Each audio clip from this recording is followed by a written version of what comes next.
the defense for Montana Tech will take the field, kick things off. So the defense that we're going to see out there for the Ore Diggers should be number 91, Anthony Oakes, redshirt sophomore, defensive lineman. Trey Yates, number 95. Dom Umili, number 22. And Wyatt DeVos, number 40 on the front line. Linebackers will be Tel Arthur, Kellen Beller, and Tyler Kovic. Cornerback is Christian Hansen. The safeties, Peyton Gonser and Jace Thompson. The other cornerback is Dave Lowry. So those are the starting defensive players for Montana Tech. Take a look back here. Looks like sitting back at the 10-yard line. One is going to go out of the end zone for a touchback. Baranowski's kick will go into the end zone. Will be 1st and 10, Battling Bears. The Bears will take over 1st and 10. Ball will be placed at the 25-yard line.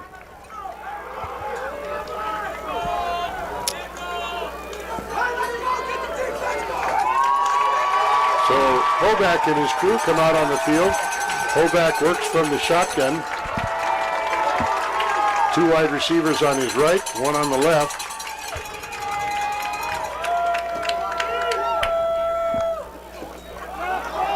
Handoff. Nothing going that time.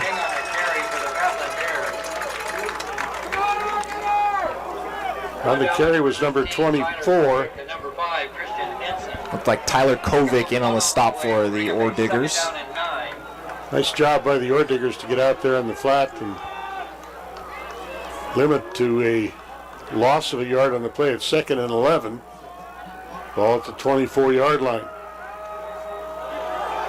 Another handoff, same play.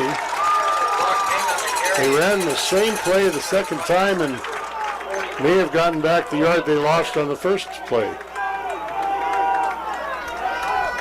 Going to give them an extra yard, 2-yard gain.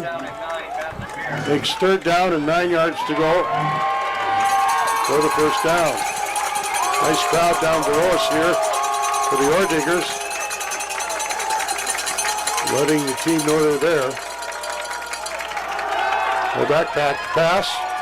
Quick pass in the flat. He's got a man open.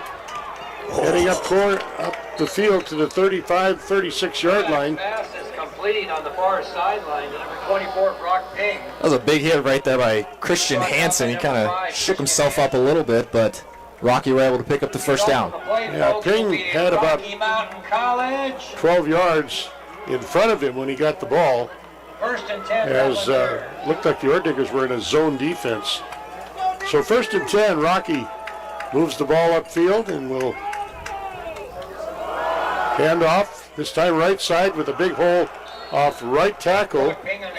Ping again carrying the load for the Battling Bears. 41, Roland Trent. It's Trent in on the stop once again, 2nd time of this drive. Pickup of about 7 on the play will bring up. Spot the ball at the 42-yard line, 2nd down.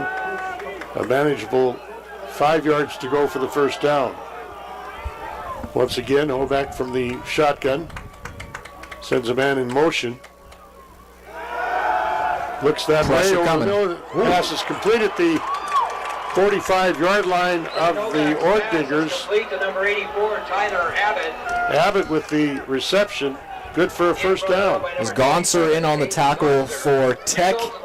He didn't make that tackle. There's a lot of grass out there. In Ore Digger territory at the 39-yard line. 1st and 10 for the Battling Bears.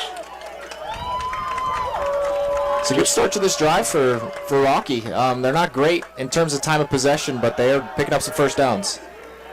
Swing pass over the middle and oh man, out in the open field across the 20, down inside the 15 to about the 11-yard line.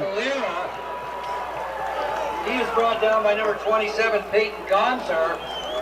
Result of the play. Another touchdown saving tackle there from Gonser as he forces Eric Lira out of bounds there. That's probably going to be Rocky's go-to receiver today with Darius Haskin out of this ballgame. Right now it's working for Rocky as they have it 1st and 10 from the 12-yard line.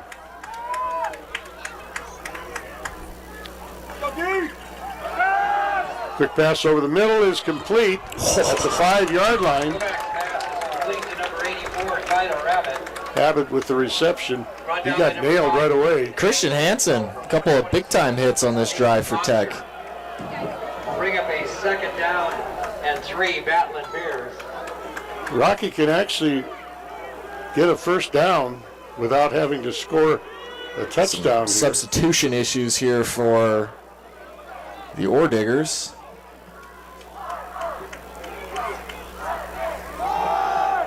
Handoff up the middle.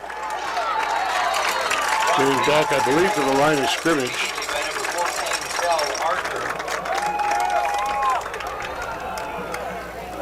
No gain on the play, will remain 3rd down, Battling Bears. 3rd down, 2 yards to go for a 1st down. Ball is at the 4-yard line.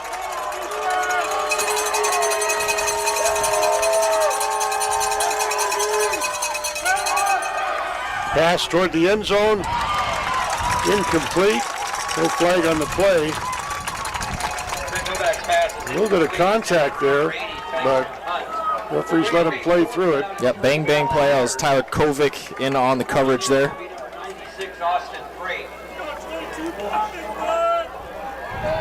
So 4th down, looks like Rocky's going to go for the field goal. About a 20-yard try by the Battling Bears. Kick is up. It's got the distance. It is good. Timeout on the field. Rocky Mountain College scores the first 3 points. We'll have Montana Tech on offense when we come back after this timeout.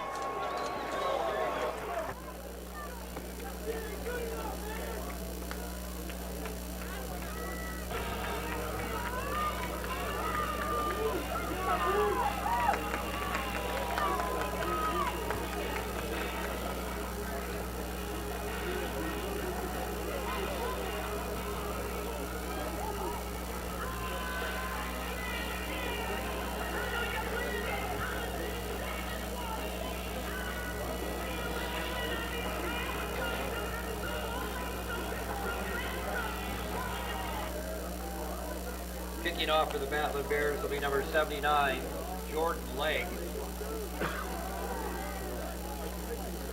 Back deep for the Orediggers will be number 2, Levi Torgerson.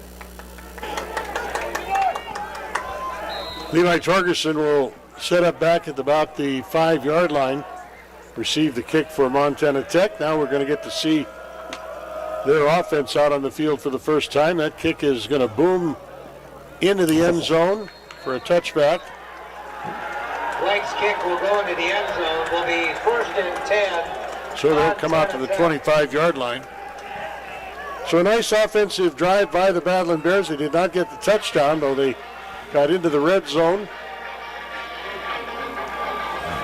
Good offense by Rocky Mountain College. Now let's see if their defense can match the performance to hold this running game for Montana Tech.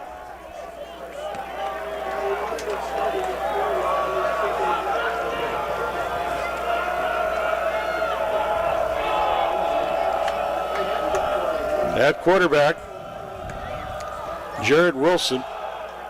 Handoff, off right tackle, and a big pile up after a gain of maybe a yard.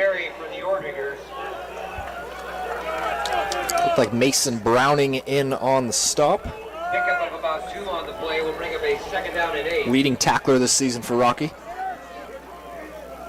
2nd down, 8 yards to go. Wilson, a redshirt sophomore, 5 feet 1 inches tall, comes in at 200 pounds, will work from the shotgun. Heads out to the left, looks to pass, Looks downfield, long pass is complete in Rocky territory. Result of the play will give the Ordiggers the first down inside Catholic Bears territory at the 47-yard line. Reception was by number 9.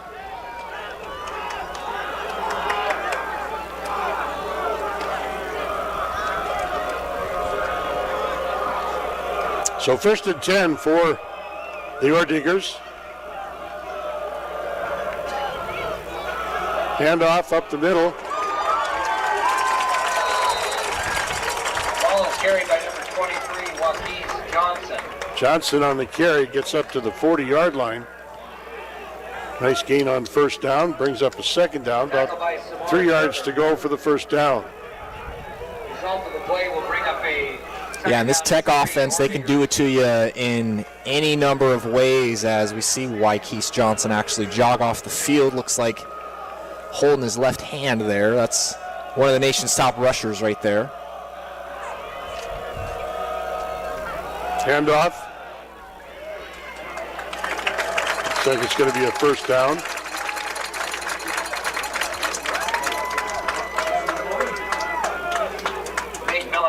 On the carry for the Ordiggers. Lanowski good for the first down, number 22. Spot the ball at the 36-yard line of the Battling Bears.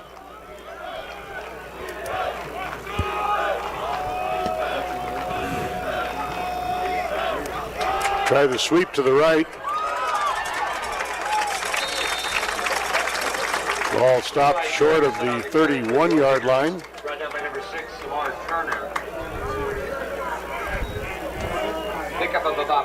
Turner with the tackle. Yeah, it looks like Browning made that initial stop and Turner came in there to lay the boom at the end. Second down, 5 yards to go for the first down.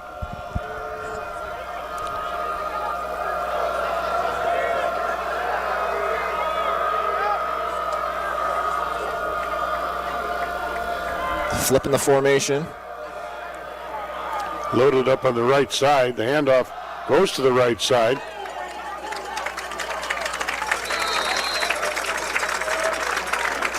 Ball's carried by number 20. Think he got another first down. Looks like it.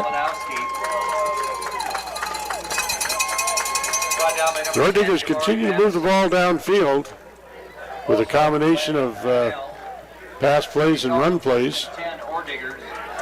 Really impressed with this front line of Montana Tech. They are really pushing the Rocky defense around here. Yeah, when you have such a good passing offense and rushing attack, I mean, it's usually always credit to that offensive line.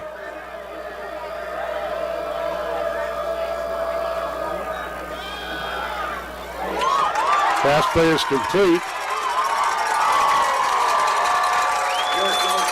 I'm going to tackle him down near the 4-yard line, I believe. Let's see if they get in forward progress. They're going to say he was first and goal, Ordiggers. Just inside the 10-yard line. So first and goal for Montana Tech.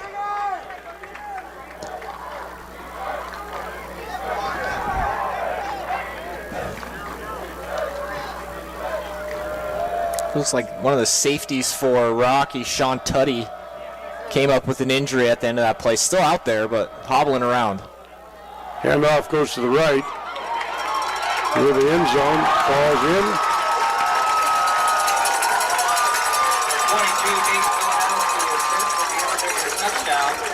That's a touchdown by the Ordiggers. Nice second effort. Reporting in will be number 39, Ryder Baranowski. 5:58 to go in the first quarter as Ordiggers take the lead. They will attempt the 1-point conversion. Super easy drive for Tech to open things up. This is what they've done all year long. They've averaged 49.7 points a game so far in conference play, coming off a 51-point outing last week against Mayville State, and yeah, just building off of that. So the point after is good, and with timeout on the field, 5:58 to go in the first quarter. Montana Tech on top for the first time in this ball game by a score of 7-3 over the Battling Bears of Rocky Mountain College. Well, Rocky Mountain College has partnered with Urk Hotels for the 25-26 streaming season. Based in Missoula, Montana, Urk Hotels has been managing and developing lodging properties in the Northwest region for over 30 years now. With their partners and investors, they have developed and built hotels in Montana, Washington, and Idaho, and currently they manage over 900 guest rooms, 22,000 square feet of conference space. At Urk Hotels, they are dedicated to serving their people and properties, inspiring a culture of exceptional hospitality and delivering maximum value to their investors and partners. So thank you, Urk Hotels, for your support of Rocky Mountain College athletics.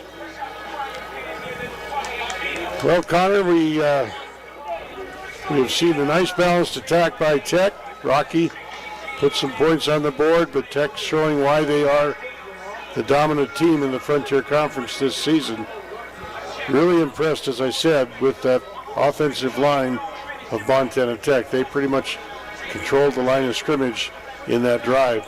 Absolutely, yeah. It was pretty much all on the ground, I feel like, on that drive. I think there was just that one big reception for a chunk of yardage, and then, 33 yards rushing on that drive. A lot of open holes created by that offensive line.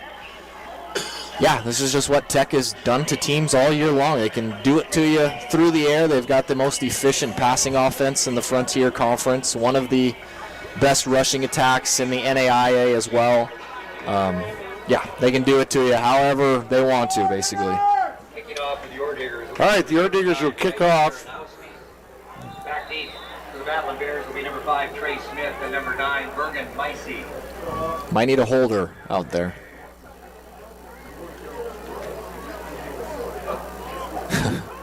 Are you volunteering for the job? I mean, if I'm getting paid to do it, why not? I don't know if they have shoulder pads small enough for me, though. Well, they've got somebody out there, so I guess you're off the hook. I guess I'll stay up in the booth. I guess that'll be all right. Line kick is going to come down and in and out of the end zone. It'll be a touchback. First and 10, Battling Bears. So the Bears will take over at their own 25-yard line once again. Trent Nobach will bring his team out on the field.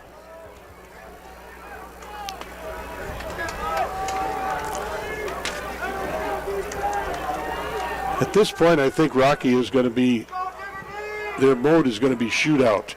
Yeah. They're going to just try to outscore the other team. I mean, that's kind of all you can try to do against a team that's just put up so many points over the last few weeks.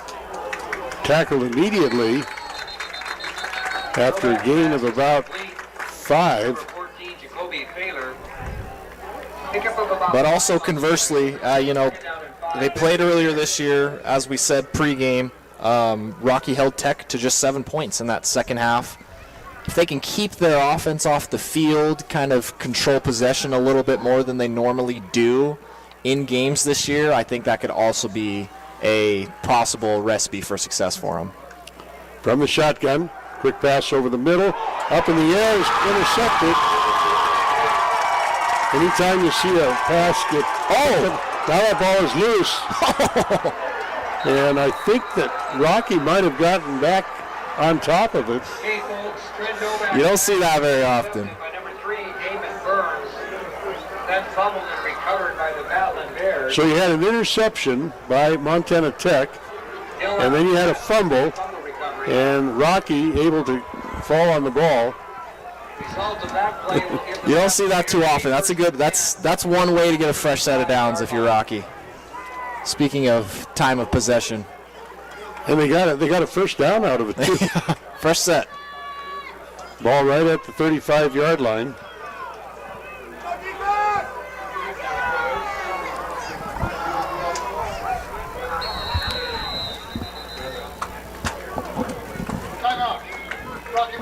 Rocky takes a timeout. Yeah. Battling Bears will want to talk it over a little bit. Rocky out. Clock shows 4:41 to go in the first quarter. Federal Credit Union to create the Battling Bears. Once again, let's take a look at the other and all Rocky Frontier Mountain Conference College games. They're Thank you, Black Hills. some of those Federal games Credit Union, tipped off supporting Rocky Mountain at 1 College. o'clock as did this one. Eastern Oregon at number 20, Montana Western. That should be a good one down in Dillon. Arizona Christian at number 15, College of Idaho. MSU Northern at Dickinson State. That game kicks off at 1 o'clock. Then we've got a couple of later kickoffs at 2 o'clock. Carroll College is at Southern Oregon. The Saints are number 8 in the nation here in the latest power poll. And then rounding out the schedule today at 3 o'clock, kickoff time, Dakota State at Mayville State University. Got a lot of new teams in the Frontier Conference this year. Yeah. They actually have 2 divisions now, an Eastern Division and a Western Division. And the team that finishes first in each of those divisions gets the automatic berth into the NAIA playoffs.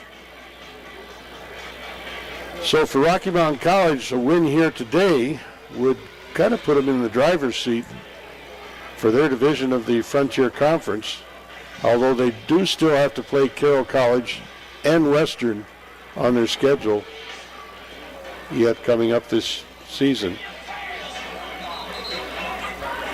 Of course, in order to get the top trophy, you got to beat everybody, so Right. doesn't really matter. Yeah, and Rocky, they've lost all their games so far to ranked opponents, but they're figuring something out, playing their best football that they've played in the past couple of weeks. First and 10, First and 10, Battling Bears. ball at the 35-yard line after the timeout.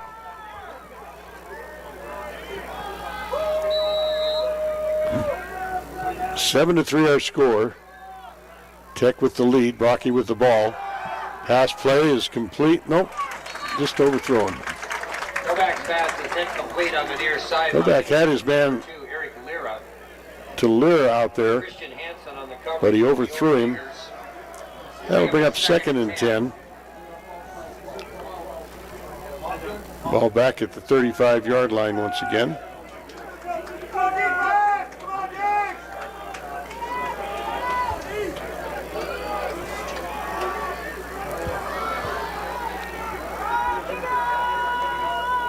From the shotgun, handoff in the backfield, and nice job by Montana Tech to track that ball down for no gain on the play.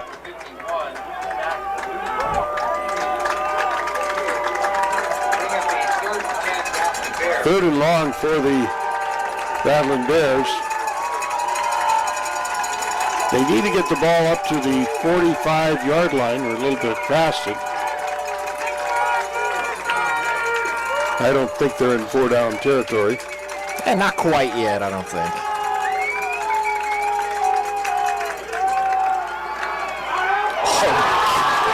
Ball knocked loose. Might have been recovered by the Bears. Wow. Nobach got clocked that time. True freshman Cole Graham from Montana Tech getting in there and absolutely laying a hammer on Nobach right there. That ball came out as soon as he made contact with him. Luckily, Rocky were able to at least recover it, so No, I they were think- able to get a punt away. I think they lost the ball. Tech is beside themselves thinking that they recovered it. Okay, so Rocky did get the ball back. Looking at the yard markers down here, I think the crew here on the sidelines thought it was a fumble recovered by Montana Tech. They were actually setting up for a 1st and 10 for the Ore Diggers, but it's going to be 4th and forever for Rocky Mountain College. Ball back at the 25-yard line.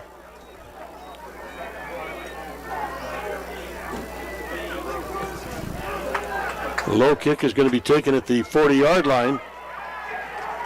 Back immediately after a gain of a couple.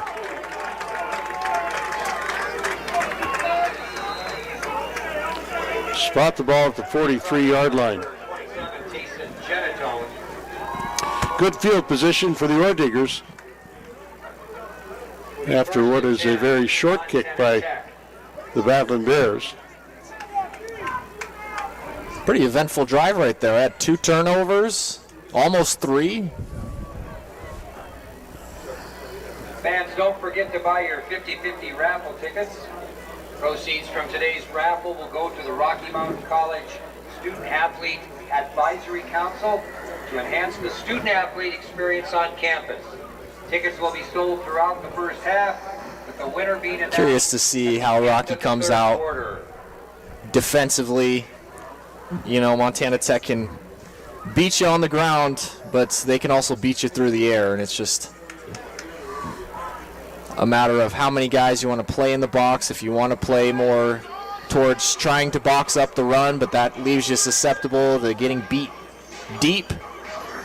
It's just tough when you're playing an offense that's just this good.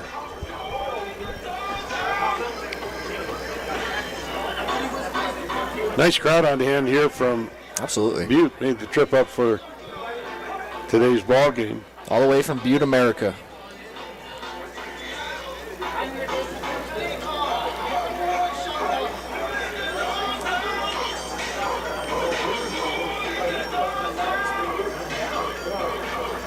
Probably last good day of football weather, too. I think it's supposed to get a bit chilly after this.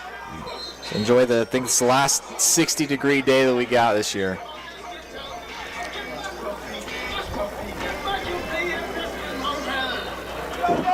Are you speaking from a crystal ball aspect of it, or? I'm speaking from a weather bug point of view.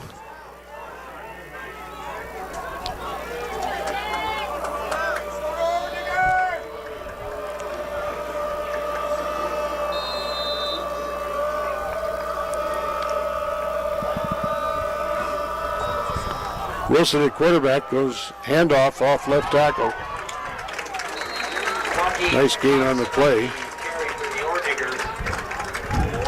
Wykece Johnson back into the game for Tech. Picking up about 6 there. Pickup of about 6 on the play will bring up a 2nd down and 4. Montana Tech. Spot the ball at the 49-yard line in Tech territory.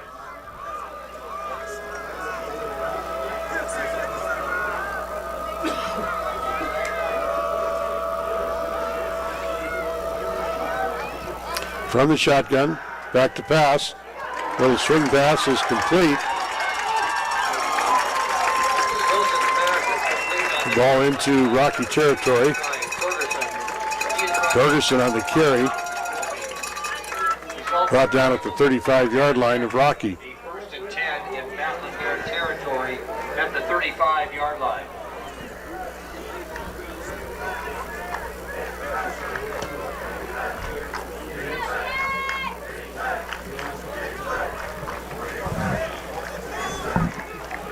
Wilson will work from the shotgun. A couple wide receivers to his left, one to the right. Handoff goes to the running back. Met at the line of scrimmage, falls forward for a gain of a yard. Good block on the outside there. 69, Zach Tierney, the redshirt sophomore center, getting out there, securing the edge. 2nd down and 9.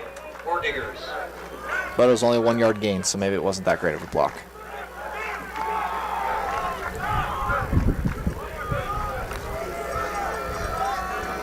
Well, the guy he took out didn't make the tackle, so it was a good block. Just good job by Battling Bears to put other people in the vicinity.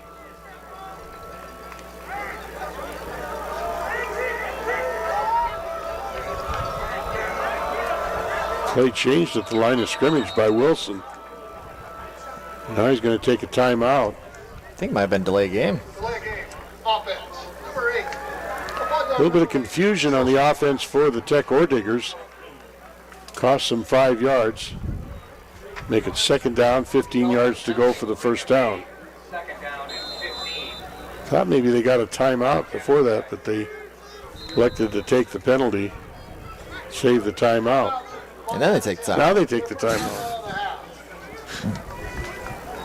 45 seconds to go in the quarter. Again, we have a timeout on Timeout on the field. The Billings Hotel and Convention Center sponsors Rook Hotels is our sponsor for GoBatlinBears.com streaming for the 25-26 season. Of course, Rook Hotels, based out of Missoula, Montana, has been managing and developing lodging properties over the Northwest region for more than 30 years. And with their partners and investors, they have developed and built hotels in Montana, Washington, and Idaho, and they currently manage over 900 guest rooms, 22,000 square feet of conference space. At Rook Hotels, they are dedicated to serving their people and properties, inspiring a culture of exceptional hospitality, and delivering maximum value to their investors and partners. So thank you, Rook Hotels, for your support of Rocky Mountain College athletics.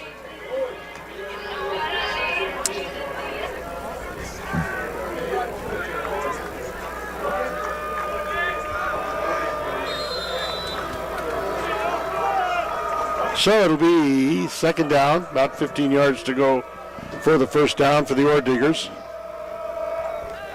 Pass play. Tripped up, nice job by number 11, or was that? Looked like that was Braxton Fulton getting in on the sack there. Tripped up the quarterback. I don't know if it was quite a sack, but Well, he caught him behind the line of scrimmage. either way, yeah, good stop. Ended up with a offensive lineman on top of him after the play, so good stop there. Big third down play for the Battling Bears. Although the Ore Diggers are in 4-down territory now. Wilson from the shotgun, back to pass. Flushed out of the pocket. Dragged down from behind after a gain of about 6 or 7, but still short of the first down marker. It'll bring up fourth down. About 8 yards to go for the first down. Now, if you're the Ore Diggers, what do? A little bit too far out for a field goal. Yeah, that's a deep one. About 42 yards or so. Actually, the quarter ends, so teams get to talk it over a little More bit. time to think. So we got timeout on the field. First quarter is history. Our score at the end of one quarter of play: Montana Tech leading Rocky by a score of 7-3 here at Herb Klindt Field at Rocky Mountain College. Frontier Conference football action. It'll be fourth down. 7 yards to go for the first down. We got to switch ends of the field. It's an ideal quarter, really, for Rocky. You got a fourth and long situation now coming up the first play of the second quarter. We'll see what happens, what the call will be from head coach Kyle Sampson and his staff for Tech. But 7 points in a quarter, holding Montana Tech to 7 points in a quarter, I would say, is a win. To Heights branch manager Darren Boss and his son Devin. Doesn't look like Tech is going going to send their kicking unit out on the field. So they are going to go for it on fourth down. Stockman Bank is proud to support the Battling Bears for fast turnaround. I think it looks like they might be kicking, actually. See a kicker out there. The offense is on the bench. With 6 area locations to serve you. Try to pin the Battling Bears. Yeah, it looks like it'll be the punter, Casey Kotzman. Potentially just play the field position game and just try to pin him inside the 10. I don't think we'll see a field goal here.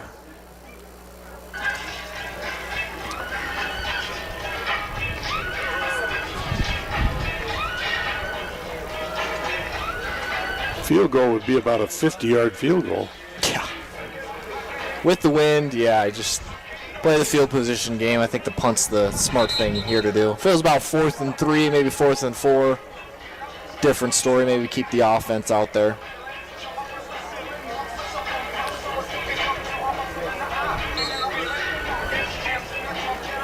See what the outcome is from this play, but you got to count it as a minor victory for Rocky Mountain College defense. Absolutely.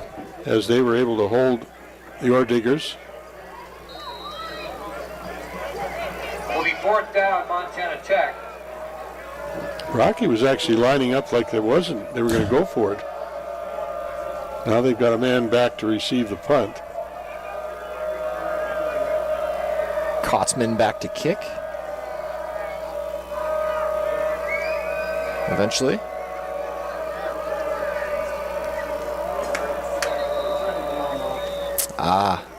They'll take a delay of game. I don't hate that. A little bit of extra space. Delay of game. Offense. 5 yards. How many of those can you take? I think Can you just keep backing it up? Or? I think they can take one more. I don't think you can do 3 in a row. Rocky can actually start declining penalties. Could get into that.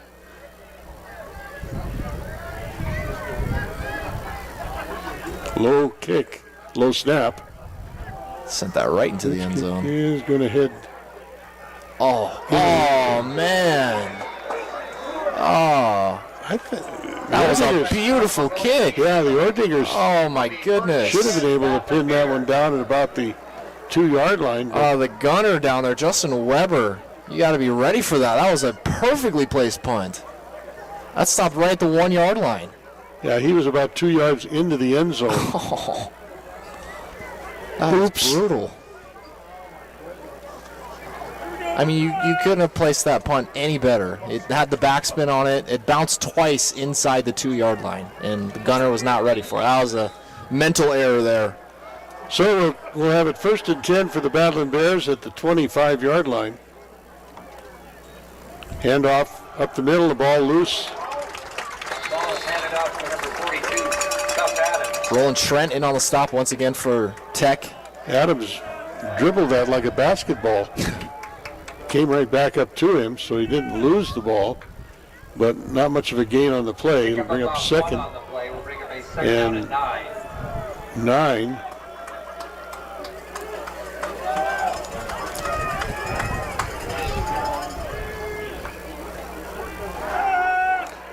Going long downfield. Oof. No flag on the play. Complete, intended for number 14, Jacoby Taylor. Sailor on the reception. On the coverage will be number 25, Cole Gray. So we got 3rd and long. 3rd down and 9, Battling Bears.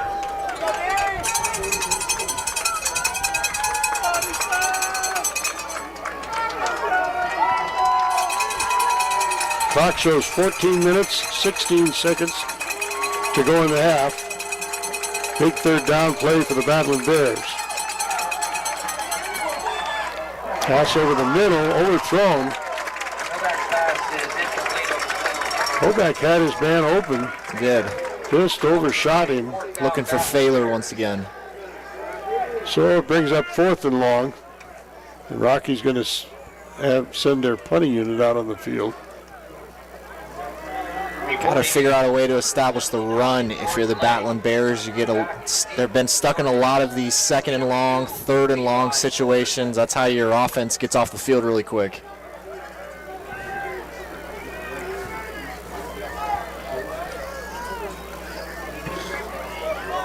Good kick. Kick is taken at the 38-yard line. Getting back up near midfield. Torgerson will return the football to the Torgerson 48-yard line. The 1st and 10, Montana Tech. Tech will have good field position, starting off offense at their 49-yard line.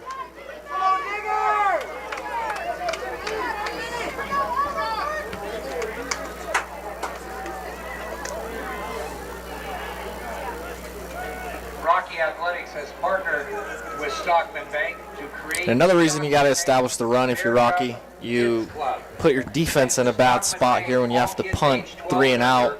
It's another great starting field position here for Tech. Starting at the 49-yard line, only 51 yards away from the paint. Athletic office and ticket booths. This free program will also Plus, you put your defense back out on the field right away. Right away, yeah, and you wear them down for a quicker. long day. Exactly. Athletes and Rocky, the RMC mascot. A big thank you to Stockman Bank for their support of this program, Bear Cub Kids Club.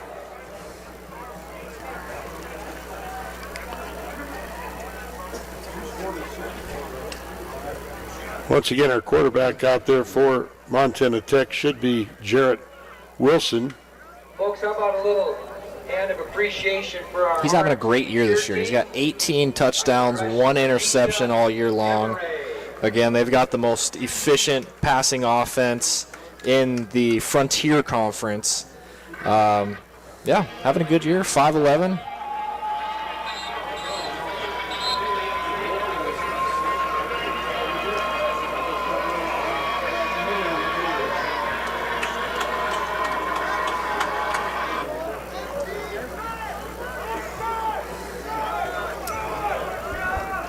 So Wilson back out there will work from the shotgun.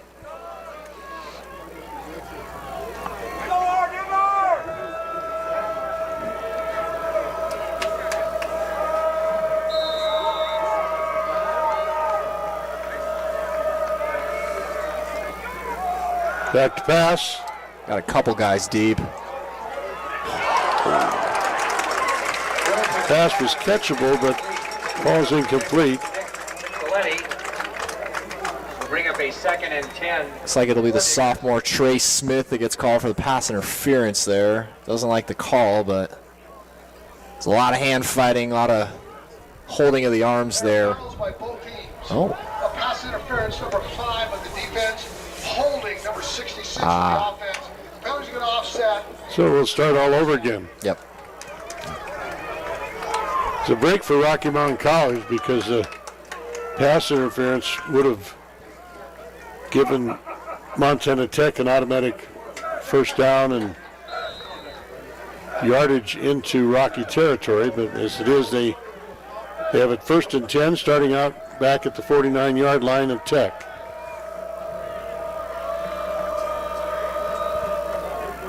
Handoff. Nice job by Rocky that time to limit the offense to about a yard gain. Jabari Madison Jr. in on the stop, one of the top defenders this year in terms of tackles for a loss. Almost gets another one right there.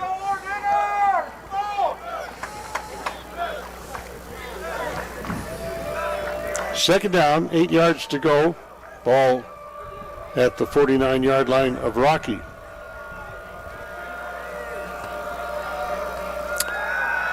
Wilson back to pass, quick pass over the middle, complete, tackled immediately. Wilson's pass is complete to number 22, Nate Milanowski. Brought down by Milanowski on the reception. It's Browning and Smith on the tackle there for Rocky. So a 3rd down play. Ball at the 46-yard line, so it's 3rd and 5.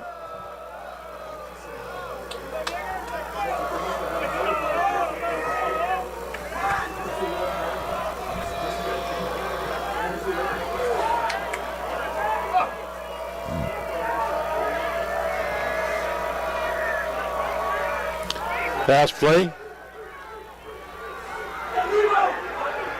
The pass is caught at the 26-yard line.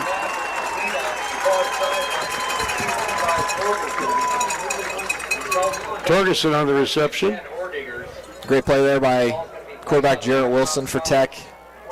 Left-handed, so scrambling to that left-hand side makes it a little more natural throwing on the run for him.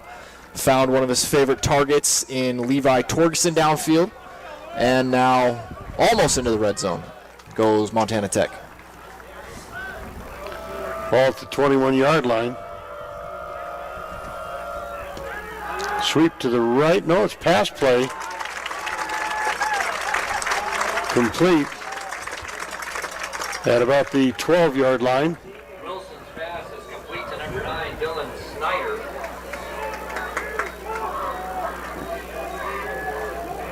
Miles Wells on the tackle. Snyder on the reception. Second down, about a yard to go for the first down. Ball spotted at the 13-yard line.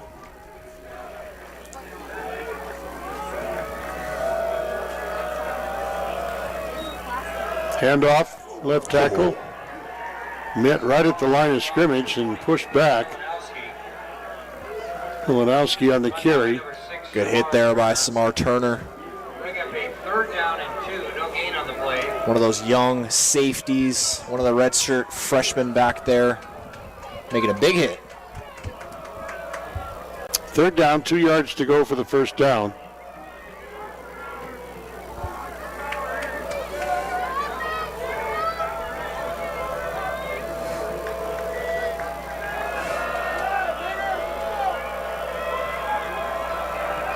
From the shotgun. Handoff. Falling forward enough for the first down. At the 10-yard line. Run down by a host of Battling Bears. Resulted in a 1st and goal. 1st and goal for Montana Tech.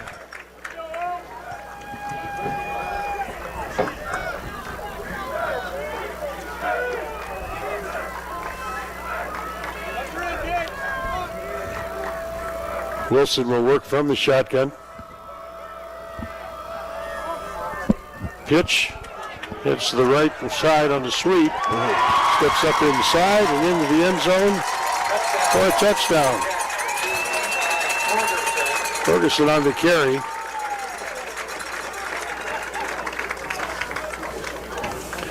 Score that with 9:50 to go in the second quarter. Reporting in will be the number 3 DC Councilman.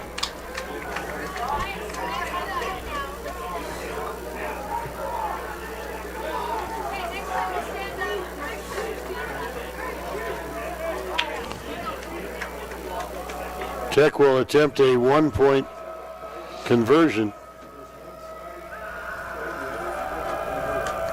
Kick is up. It's got the distance. It is good. Time out on the field, 9 minutes and 50 seconds to go in the half. Orediggers on top, 14-3 our score. We'll take a timeout, be back with the kickoff coming up here at Herb Klindt Field.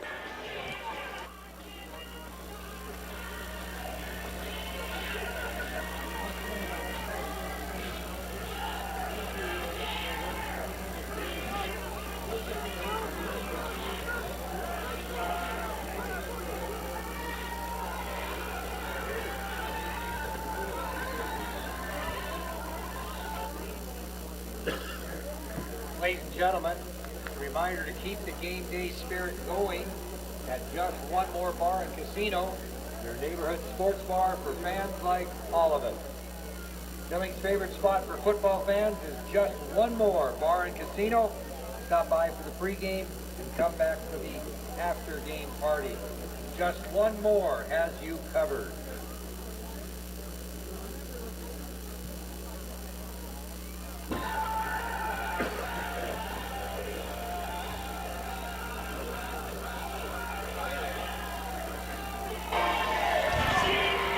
I want to thank our game day sponsor today here at Herb Klindt Field for this Frontier Conference game between your Battling Bears and the Montana Orediggers out of Butte. Game day sponsor, of course, Stockman Bank is Montana's largest private family-owned and operated company. Stockman Bank is deeply committed to community banking and believes this commitment brings maximum benefit to customers and communities served. Stop in and discover the Stockman difference. Thank you to Stockman Bank for your support of Rocky Mountain College athletics. Well, here at GoBattlingBears.com, we're glad to have you on the broadcast today. Dave Riley, along with Connor Waddingham, handling the play-by-play and color duties for this Frontier Conference game between these two teams. Orediggers in the driver's seat, currently leading 14-3. Recapping what happened so far, Rocky took the opening kickoff downfield, ended up kicking a field goal to lead 3-0. After that, it's been all Orediggers. Field position, along with the offensive line that has basically had their way with Rocky's defense. So the Battling Bears have done a pretty good job of facing off against Montana Tech. Currently down by 11 points here will get the ball after that touchdown by the Orediggers. And once again, we've got a problem with the ball staying on the tee.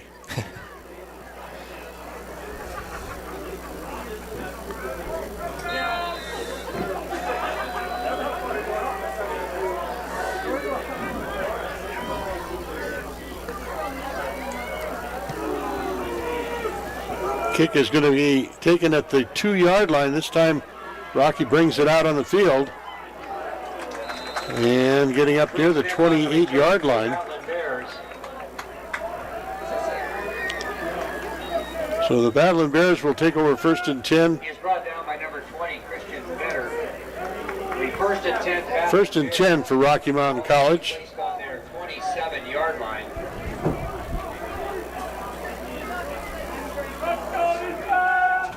At quarterback,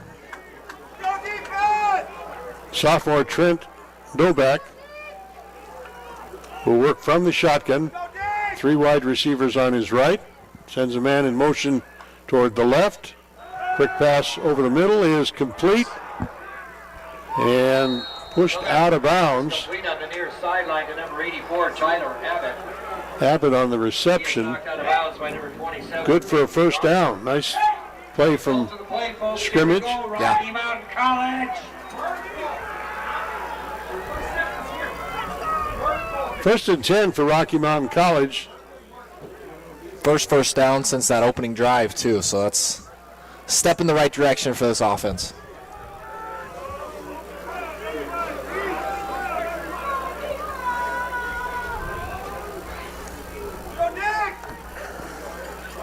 Handoff. Nice job defensively as the running back was tripped up before he could get up ahead of steam. Blown up there by redshirt sophomore Tyler Kovic.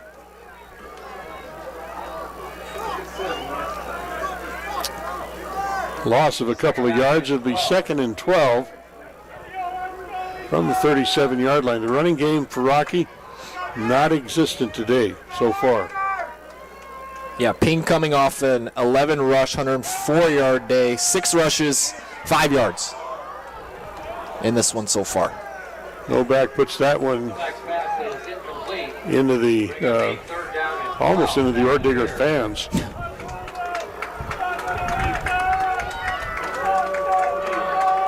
So it brings up 3rd and 12.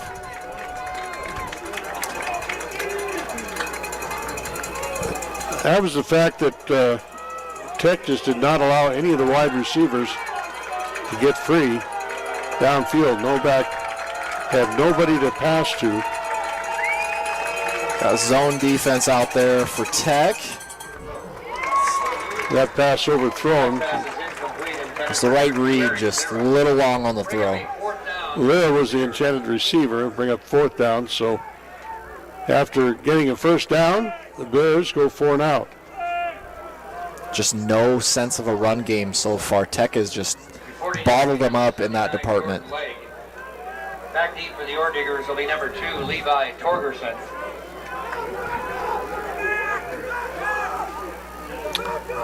Torgerson back to receive the punt. This punt is going to angle off to the left and out of bounds. See where they spot the ball. It's going to be up near the 40-yard line. Will be 1st and 10, Montana Tech. They gave him a generous spot at the 38-yard line. Actually the 36-yard line.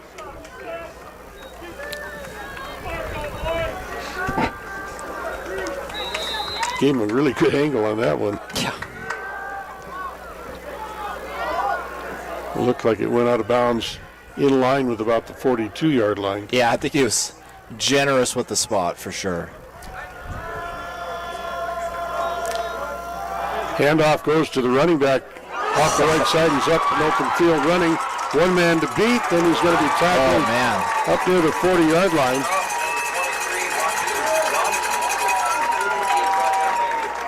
Again, credit the offensive line for Tech. They literally put a hole in the line that you could drive a Mack truck through. Yeah, that was the big right guard, Chase Meyer, going out there on the pulling kind of sweep play to the right-hand side. Put a nice block out there, allowed the running back, Wykece Johnson, to pick up a big-time gain. 1st and 10. Ball into Battling Bear territory.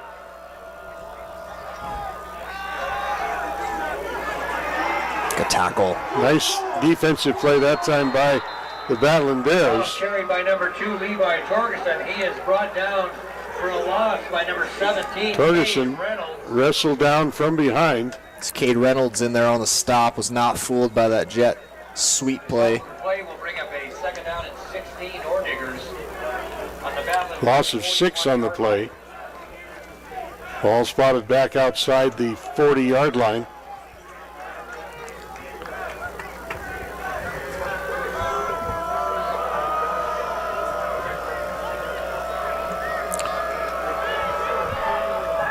Wilson changes the play at the line of scrimmage. Back to pass. Over the middle, the pass is incomplete. There goes a flag.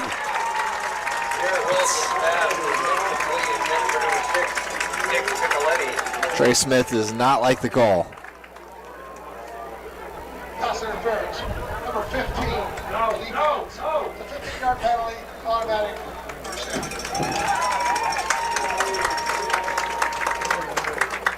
It'll be a 15-yard penalty. Automatic first down. Penalty will give Montana Tech a 1st and 10.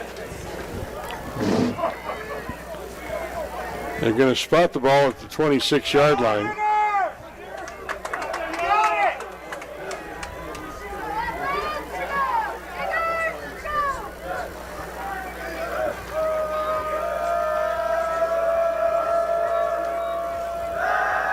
Pass play. Incomplete, no flag that time. First incompletion of the game for Jarrett Wilson. Broken up by Battling Bears defense. Montana Tech.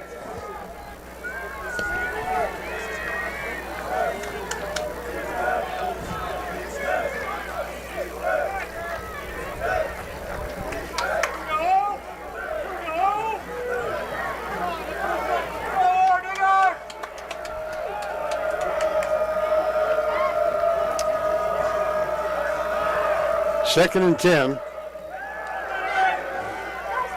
Pass over the middle is complete. And pushed out of bounds, but Levi Torgerson on the far sideline.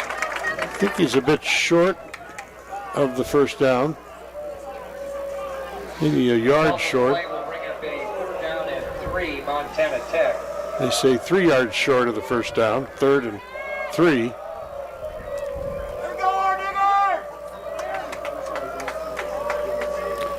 Boy, Wilson is such an accurate passer. He is.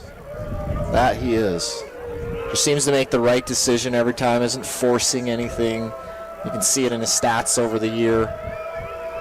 Mentioned it a little bit earlier, 18 touchdowns, 1 interception all year. High snap.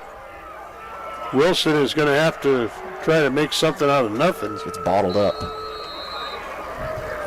Wilson on the carry. That snap almost went over his head. Yeah. Would have been hard to do at 5'11", that quarterback. Jordan Latson Davis. Loss of about 2 yards on the play. 4th and about 5.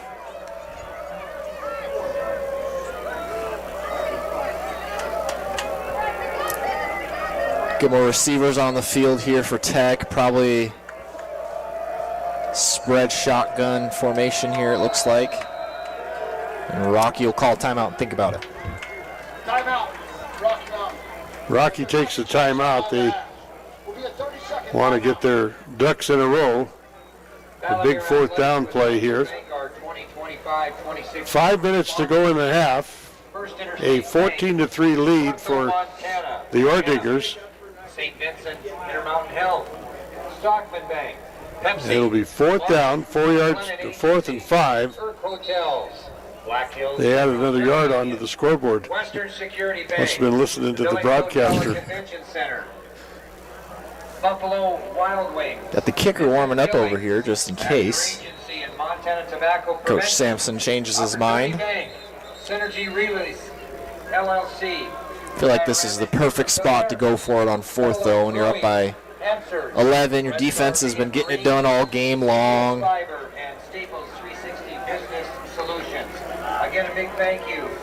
The Battling Bear Athletics 2025-26 corporate sponsor. Orediggers back out on the field. Will line up in the shotgun.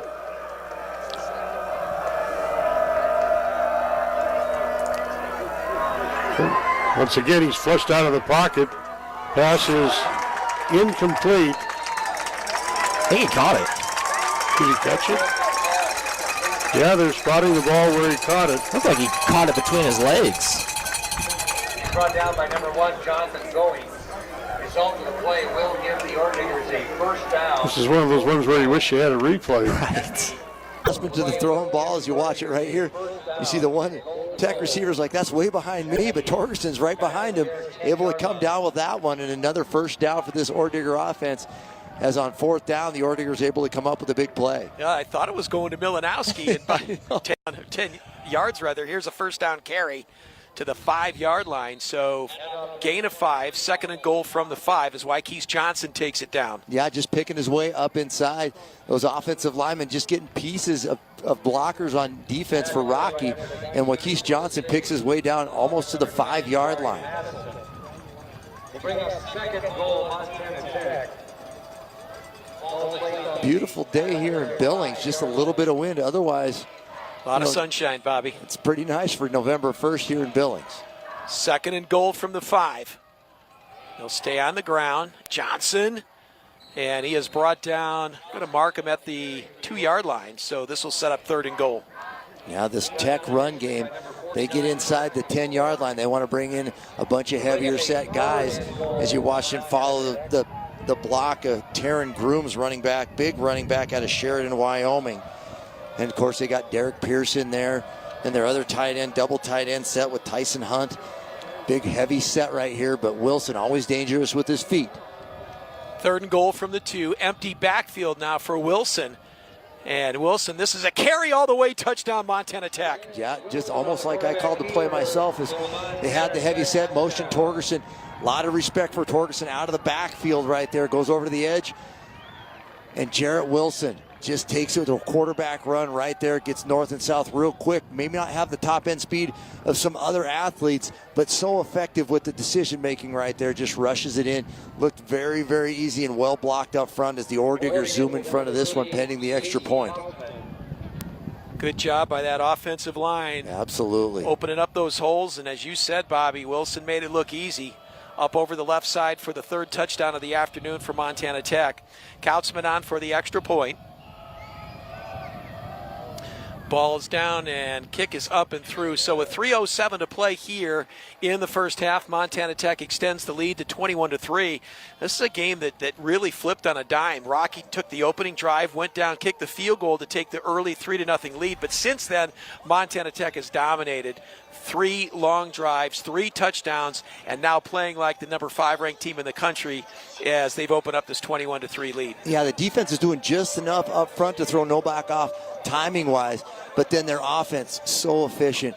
You know, we've watched Jarrett Wilson really run this offense effectively, just pitch and catch, and then when he is in trouble, he's able to find that next level offensive guy. They've been the benefit of some pass interference calls, and if you're a Rocky fan right now, those are probably a little mine, but nonetheless, this offense is taking advantage of every opportunity, and they protect the ball so well, Chris. They don't put the ball on the ground, and the one time that they did, they got the benefit of being down by contact. So Tech, much like they did in the first game, very efficient running the ball and then taking advantage of the opportunities that are presented to themselves and not doing anything.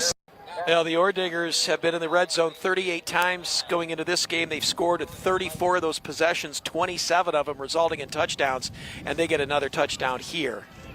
Baranowski will kick this one to Smith, who returns it. Smith at the 20 to the 25, still on his feet to the 30. And the Bears will have good field position on the nice return by Trey Smith. He does a nice job.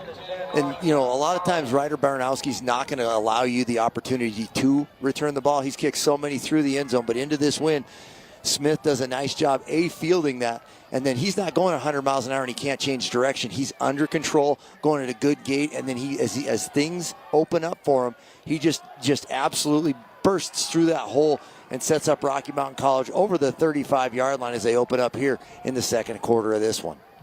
So they'll start this drive from the 37, first down. 2:59 to play in the first half. Nobach has gone all the way at quarterback. Looks left, now fires across the middle. Has a man at the 45-yard line. Yeah, Tyson Hunt does a nice job there from his tight end spot, something that we don't hear a lot of in this Rocky offense. But Hunt, big target for Nobach, just on the nice crosser underneath as you watch Nobach with plenty of time right here, able to read this one through, delivers it right into the hands of Tyson Hunt on that one. And Hunt able to get good yardage after that one and move the chains. First down from the 49. Need to move quickly here. They have one timeout remaining. Nobach has time, fires, and this one is incomplete. Yeah, Trying to get out there for Abbott, but just overthrown. Well, Tech brought something off the right side of this offense. They picked it up nicely, and you saw Nobach making that adjustment right before the snap. They picked it up, and that ball, catchable ball right there, Abbott able to not get that one as that one was thrown right into the sun here as that low fall sun. You know, that's a tough one to get if you're a wide receiver, but if you're this Rocky Mountain College offensive team, got to have that one. 2nd and 10. And the give is to Adams, and Adams falls forward to the 45. Pick up a 4, 3rd and 6. Yeah, Jace Thompson from his safety spot comes up and makes a nice play on that one. Otherwise, it looked like Tuff Adams would still be running, but Thompson fills in from his safety spot with his Montana Tech defenses. There's a lot of guys on defense playing hard and downhill. As you see right there, Tuff Adams just tripped up right at the end of this one. As we get to the 2-minute timeout, here you're watching college football frontier style from Billings, Montana on SWX.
And welcome back to the Rocky Bowl on the campus of Rocky Mountain College. 21-3 is our score with 2 minutes to play in the first half. Montana Tech ranked 5th in the country with the lead. Battling Bears with the football, facing a 3rd and 5 from the 46. And the Bears desperate for some points here, Bobby, before the first half ends. Got to get something here. If you're Coach Stutz and Trent Nobach, got to get some positive points going into the half. Here's Nobach, has a wide, and this one is going to be intercepted right off the hands of Abbott and right into the waiting arms of Kellen Beller. And Beller right there, again, this is reminds me a lot of the game we did in Butte where every bounce, every ball that was tipped or bounced right into the hands of a Tech defender in that one. Good strike into the wind here as you watch Nobach, lots of time. Little ball's a little bit behind, but that one's got to be caught as Baylor just in the right spot at the right time. The beneficiary of a tip ball. Another pick here thrown off of a tip ball by Nobach as Tech has good field position. Under 2 minutes to go here. Well, they still have 2 timeouts remaining, so Montana Tech would love to put their foot on the Bears right here. Plenty of time to score. They bring Torgerson across. He gets it. Looks inside, cuts outside, cannot reach the corner. Flag comes in at the end of the play. Yeah, there's a lot of reaching and grabbing on this one. This is in the position of a holding call. Torgerson, so dangerous with the ball in his hand. We've seen a number of runs by him, just an extension of a stretch play. As we get the call here from our white hat.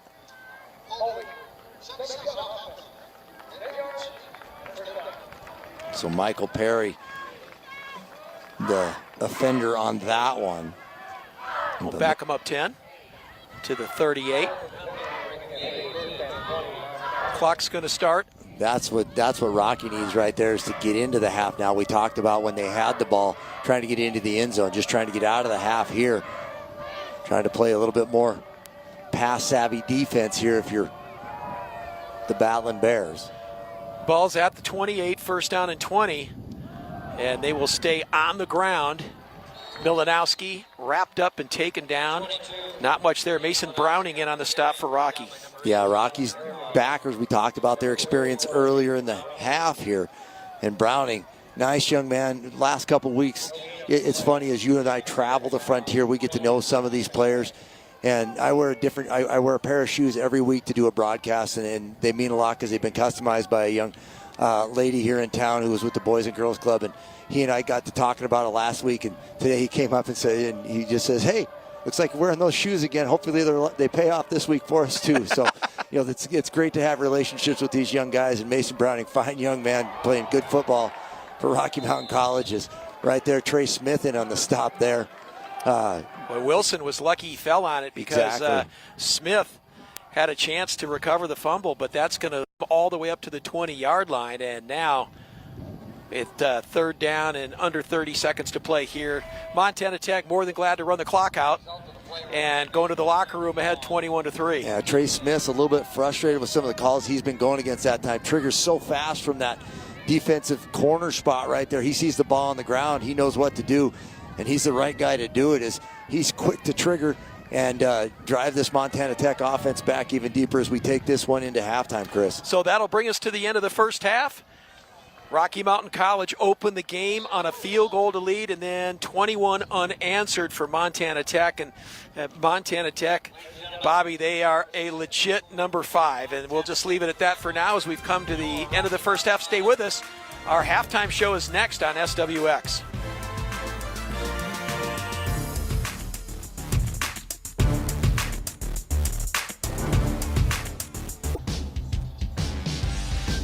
(21-3) in favor of Montana Tech as we're set to begin the third quarter of play. And Bobby, back to the coin toss. Tech wanted deferred, so for Rocky to get back into this game, boy, I'll tell you what, they have got to get a stop on this opening possession. If Montana Tech gets the ball, marches down and scores, it's going to be a long second half. Well, they've got to find some answers defensively, Rocky Mountain College, and you're exactly right. It's a big possession for them.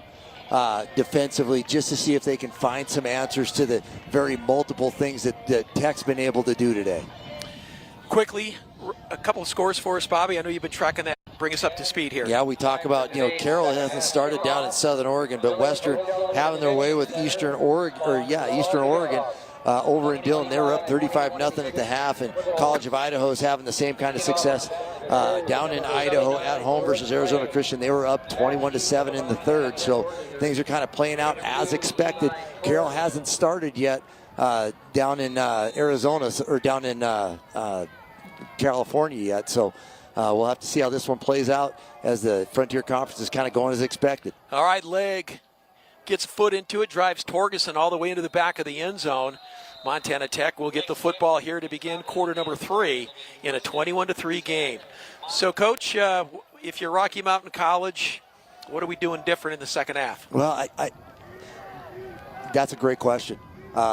You can't take away anything. I think the one key to this offense really is when you see Levi Torgerson in motion, you've got to make that adjustment quickly, but you can't necessarily leave the box if you're a linebacker. You want to extend yourself out to the sideline to turn him back inside, but you still have to, maintain your run dominance inside, so you might have to bring another safety down and just go with a one high shell, as we see that they've made that adjustment early here. First down for the Diggers as we start the third quarter.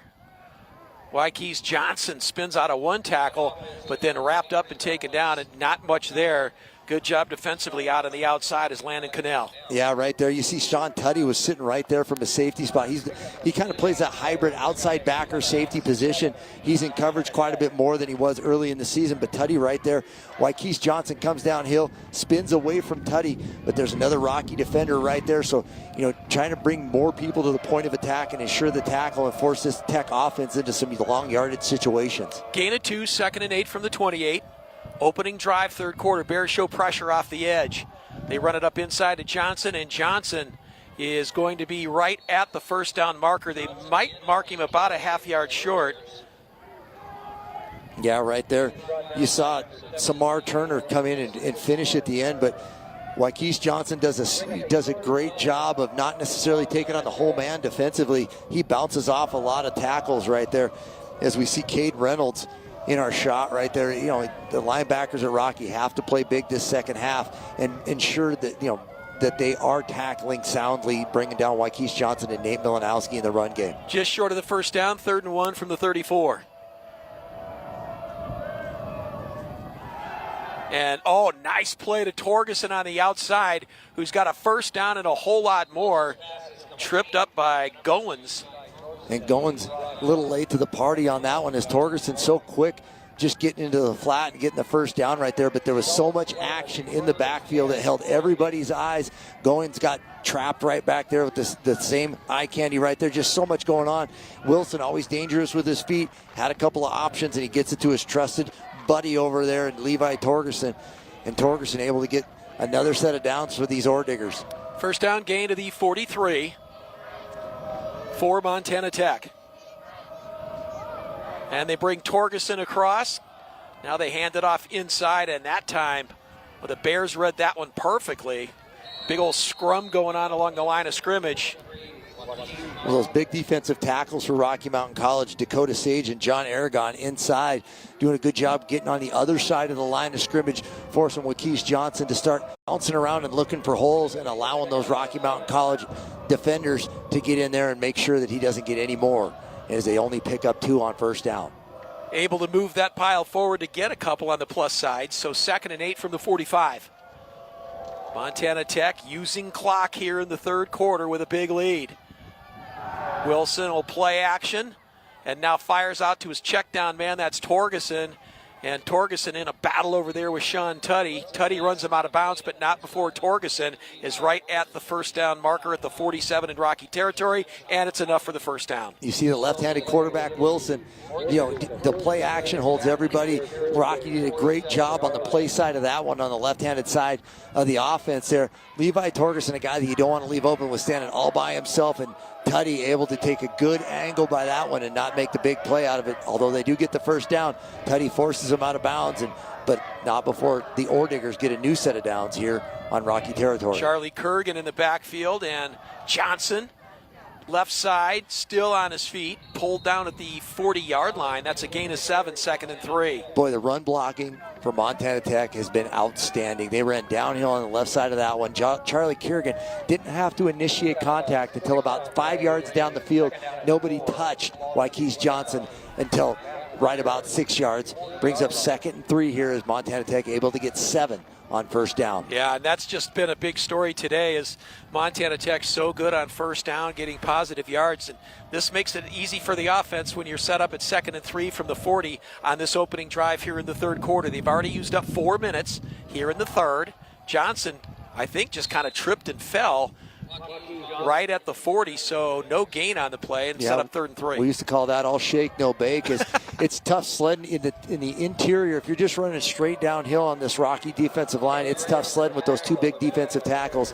Where Tech's made most of its hay today has been in that B or C gap, just running on edge and being able to get those big offensive linemen downhill, along with the help of with your Charlie Pierce's out lead blocking for this heavy run game offense.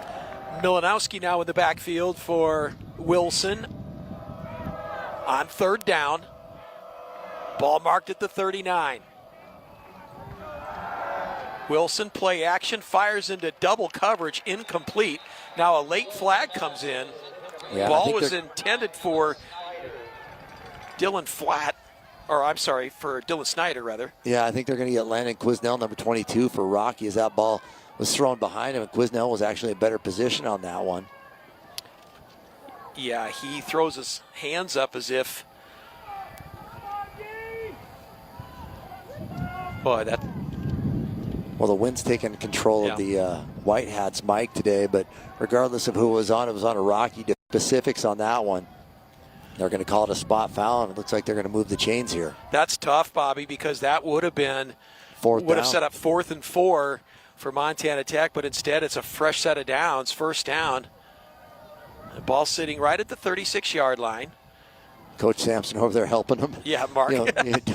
Not only are you a head coach in this, you're helping with some of the in-game operations. By the way, I've got to say, Bobby, you're looking good today. You've got the designer tennis shoes on from the Boys and Girls Club. You got the designer shades on. You got the whole look going today. We're outdoors. We're in the elements. You're part Malibu Beach, part Billings. Here's an inside handoff. Late flag comes in the backfield. Yeah, I think we're going to give a little hold here on those Montana Tech offensive linemen. We've been bragging up right there. As Nate Milanowski gets the ball right there. As I said, it's tough sledding interior with those two big defensive tackles for Rocky Mountain College. As we still don't have a mic on the White Hat right now, but we are going to get a holding call inside on the offensive line, so we're going to back up Tech here, redo it here on first down. This one's going to go back even closer to the 50 as Rocky Mountain College's defensive tackles, big load to handle inside. Brings up first and a long ways for this Montana Tech offense. From the 46, they need the 26 for the first down. So a couple of penalties here on both teams. And here's Wilson now on first down. And he fires it out here, and that ball is caught at the 39-yard line. Dylan Snyder, the 6'2 wide receiver, they call it incomplete now. Made a nice catch, but out of bounds. Incomplete pass. Looked like he had it right there, but as you're taught as a defensive back, get there and rip a hand away, and Snyder not able to hang on to that one. As you even were coaching my kid up before this, you got to catch the ball first and then worry about the out of bounds, right, Chris? Yep. Take a look at it one more time. Great job by Goins right there, ripping it out right at the end. Ball comes out right there, incomplete pass. Snyder knew it too. Here comes a blitz off the corner, and Wilson feels it, gets rid of it. Incomplete pass.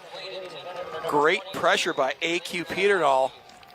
Yeah, Peterdahl was right there, but that one wasn't going very far as Cade Reynolds read that one from his linebacker spot, was coming right downhill on Milanowski. So regardless if that one was caught, it wasn't. But great job reading that one to fruition for this Rocky defense. Brings up 3rd and long here. Orediggers haven't been in long yardage situation all day. Kind of unfamiliar territory as they bring in their light package on offense. Well, they've run a lot of underneath plays on 3rd and long across the middle. Let's see what they do here on 3rd and 20 from the 46. And they're going to keep it. Milanowski breaks a tackle, still on his feet, and he's got a first down and then some. But another flag back at midfield, and this one may be coming. Again, looks like it's in that area of offensive holding as Coach Sampson just throws his arm up in the air. Yeah, another holding call, going to back this Montana Tech offense up again as Milanowski really got to the edge, and you saw some juice out of that young man.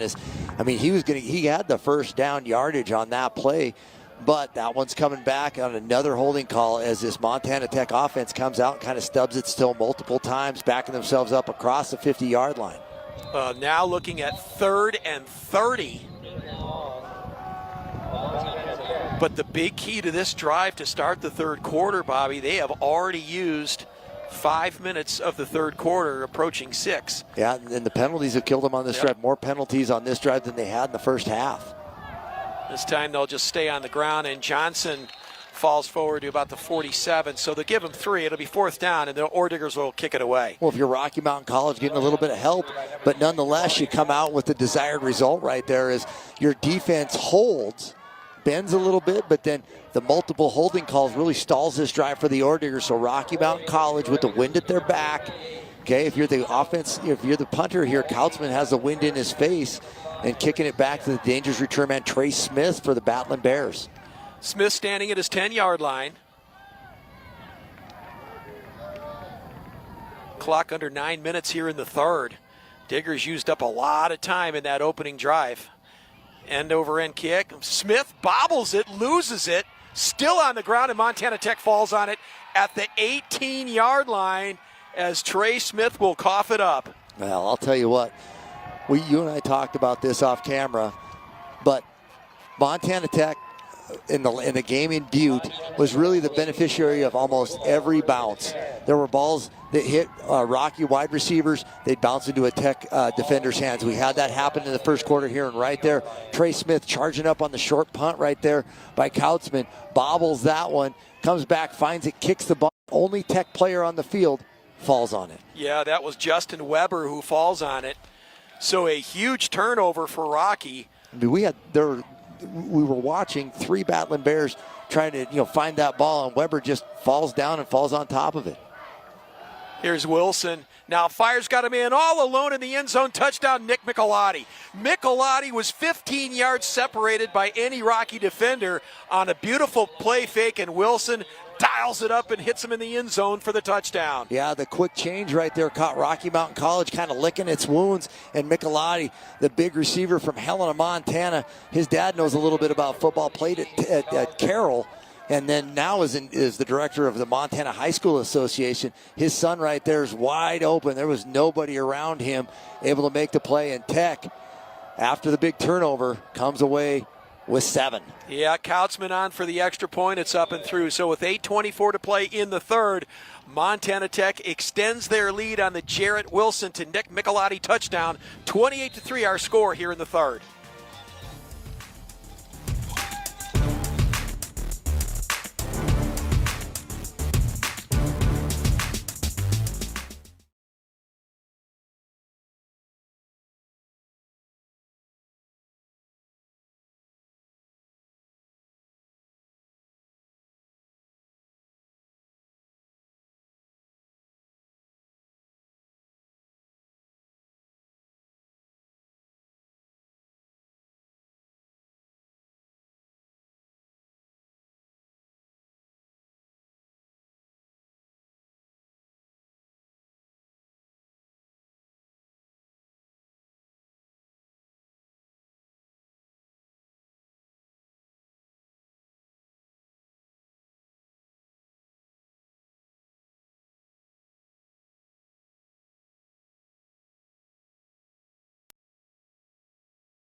Today's Frontier Conference football matchup is brought to you in part by the Frontier Conference. The Frontier Conference, where champions are born. And the commissioner of the Frontier Conference is Scott Crawford, and we had a chance to visit with him by phone earlier in the week and talk about the Frontier and where things are going. And he's so excited about what's happening on the football field with so much presence in the top 25 and so much potential as you look forward to the postseason. Eastern Conference champions, Western Conference champions, automatic bids, and then the possibility of one, if not two, reaching the field. Yeah, you've got so many teams with, really the their immediate future right in front of them, and they control it. And you're watching Montana Tech make the most of today's opportunities. As this one's going to sail deep into the end zone and not be returnable. Another Ryder Baranowski touchback for Montana Tech. Interesting, too, with Darius Haskin out of today's game, that we haven't seen more of Eric Lira. They've done a nice job of keeping him bottled up. Having said that, Trent Nobach has done a good job finding some of his other receivers. Abbott's been involved in a lot of plays, and so we'll see what they do here, trailing big at 28-3. And this is just about do or die time for Rocky. They're going to need a lot of points in a short period of time. Well, we'll have to see what adjustments they made offensively. This is going to be the first glimpse we're going to have of Rocky's offense coming out of halftime. Nobach fires underneath, and out there that's incomplete. Yeah, that one. Failer, the intended receiver. Failer, that's Haskins' replacement right there. Good target by him. Failer just puts that one on the ground. As you know, as your wide receiver, you're taught to step back to the thrown ball, create a little space for himself. His feet stayed stationary right there as Nobach made his first reads, second reads, came back to Failer. Second down, Rocky. 2nd and 10 from the 25. Nobach out in the flat, incomplete. Again, that ball just short-armed, intended for Tyson Hunt. 3rd down. Yeah, good pressure, collapse in the pocket. Big Trey Yates right inside there, getting good push and collapsing that pocket interior on Nobach. Didn't necessarily have to change his feet much or make adjustments, but he felt the presence of that Montana Tech defensive line come bearing right down on top of him. Rocky trying to avoid a quick 3 and out here, 3rd and 10. 3 receivers to the top of your screen on 3rd down. Nobach looks that way, airs it out long and deep, and that one is incomplete.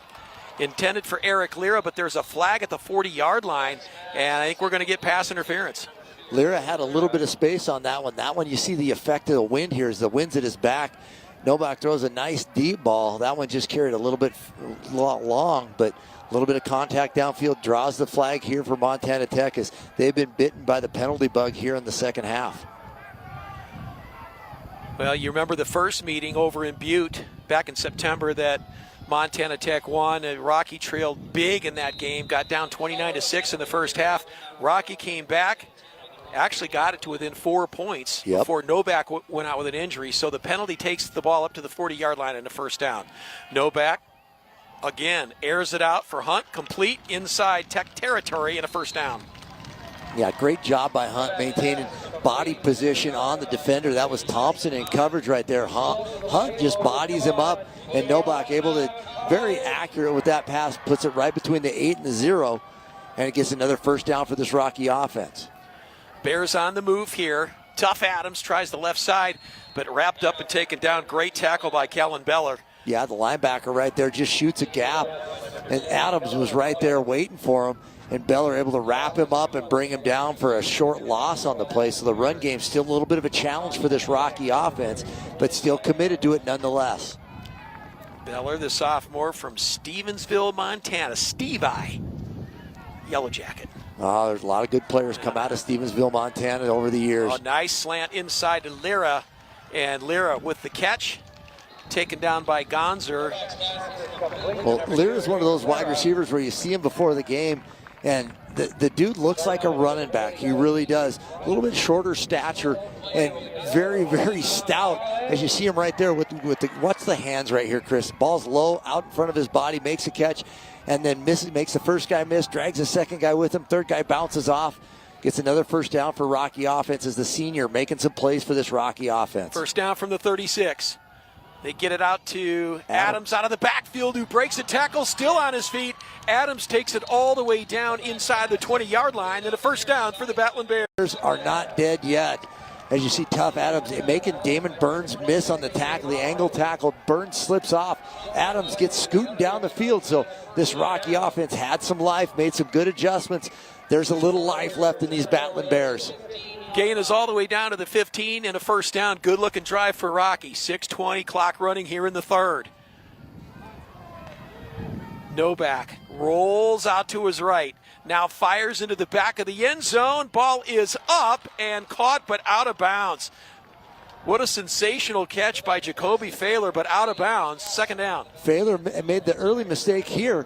almost makes up for it right there, climbs the ladder, just his momentum takes him out of the back of the end zone. Nobach made a great throw right there. As you see this one, little play action, holding the linebackers. He just hucks this one deep, and Failer, watch that catch, Chris, just almost comes down inbounds. Great athletic ability by the young man, trying to redeem himself, but this field's 120 yards long. He needed to be 123. 2nd and 10 from the 15. Nobach now is going to feel pressure, and he is wrapped up and taken down for a big loss on the play. So Nobach hit behind the line of scrimmage, and that's number 92, Dominic Umili, on the sack, and it's 3rd down. Yeah, Umili and Anthony Oakes right there just kind of met at the quarterback. Nobach didn't like what he saw, pulled it down, but this defensive rush up front for the D-line for Montana Tech, not going to allow him to make a secondary read right there as Nobach takes a shot. This defensive line finally gets home in the second half here. Got a little timeout on the field as adjustments are being made. Bears looking at a 3rd and 16 now from the 21. Just had a terrific drive in the midst of a great drive here, Bobby, but now kind of stalling inside the red zone. And the loss of 5 makes it 3rd and 16. So the Bears take another shot here. Nobach looks, now fires back of the end zone, and that one sails out of bounds, incomplete, and it's 4th down. Peyton Gonzer was back there in coverage, and was that was Abbott right there that ran into the time clock in the back of the end zone, as Nobach didn't like what he saw initially, thought he'd have Abbott come sneaking out, but the underneath coverage from Montana Tech distracted him enough, and they'll try to come away with a field goal. goal. Austin Drake, they'll line it up from the 28-yard line, so this would be a 38-yard field goal attempt, but he's got the wind to his back. And the kick is on the way, and this is good, up and through. So Austin Drake on the 38-yard field goal brings the Bears to within 28-6. 5:17 to play here in the 3rd. Montana Tech in control here in Billings.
Austin Drake's field goal makes it a 28-6 game with 5:17 to play in the 3rd.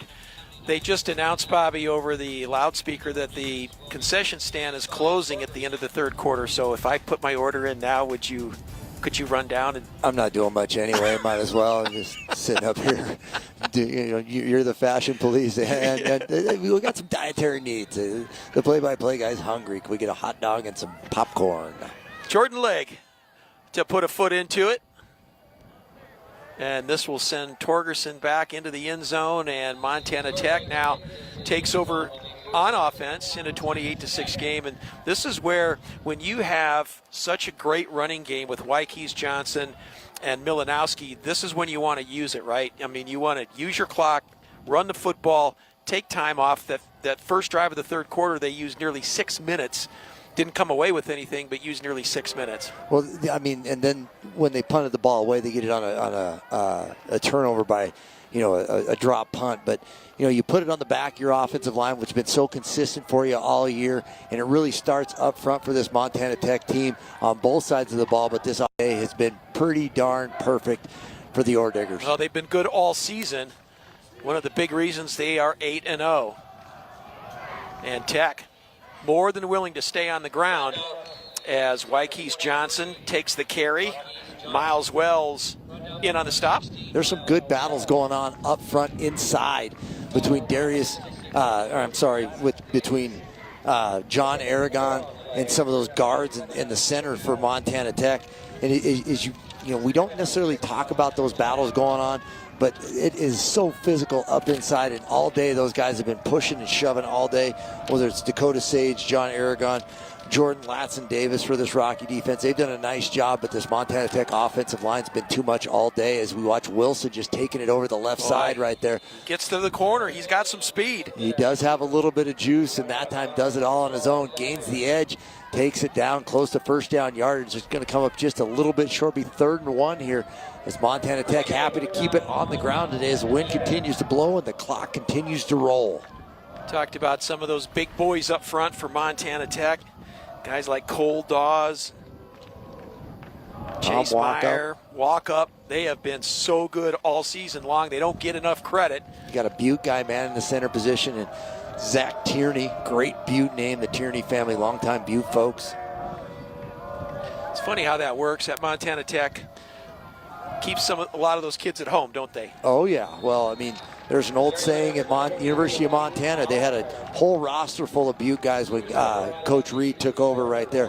They were going to build their program on I-15 between Butte, Great Falls, and Helena. And the one thing is don't expect them to stay there on Saturday night. They were going to go home. So it's one thing to get the guys from Butte to campus. It's tough to make them stay there on the weekend. And I'll tell you what, those guys on I-15, it doesn't matter if you're playing college football or high school football. Football is important in that area of this state. Bears hoping for a quick 3 and out. We'll see if Kautzman kicks it away. It's 4th and 1 from the 34. And Kautzman does kick this one. And this is going to hit and go out of bounds right around the 30-yard line. So Rocky's defense does their job. They force a quick 3 and out. Bears with the football trailing 28-6 with 3:11 to play here in the third.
Hey, folks, as it gets longer in the day and the concession stands do close down here at Rocky, it's at the end of the third quarter. You can always get your SWX fix, whether it's high school or college, and you're watching Frontier football here. But don't forget, you can dial us up on the SWX app wherever you're at, both an app on the App Store or Google Play.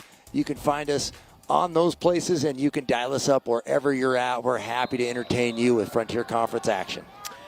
Battling Bears trailing big here in the third. First down from the 30-yard line. Nobach. He's going to air this one out again, and down there in coverage, incomplete pass. Oh, that one's caught. Oh, Thaler came down with it. What a catch at the 30-yard line. Jacoby Thaler on the deep ball right there. We watched him make the tremendous out-of-bounds play right. Concentration by the young man.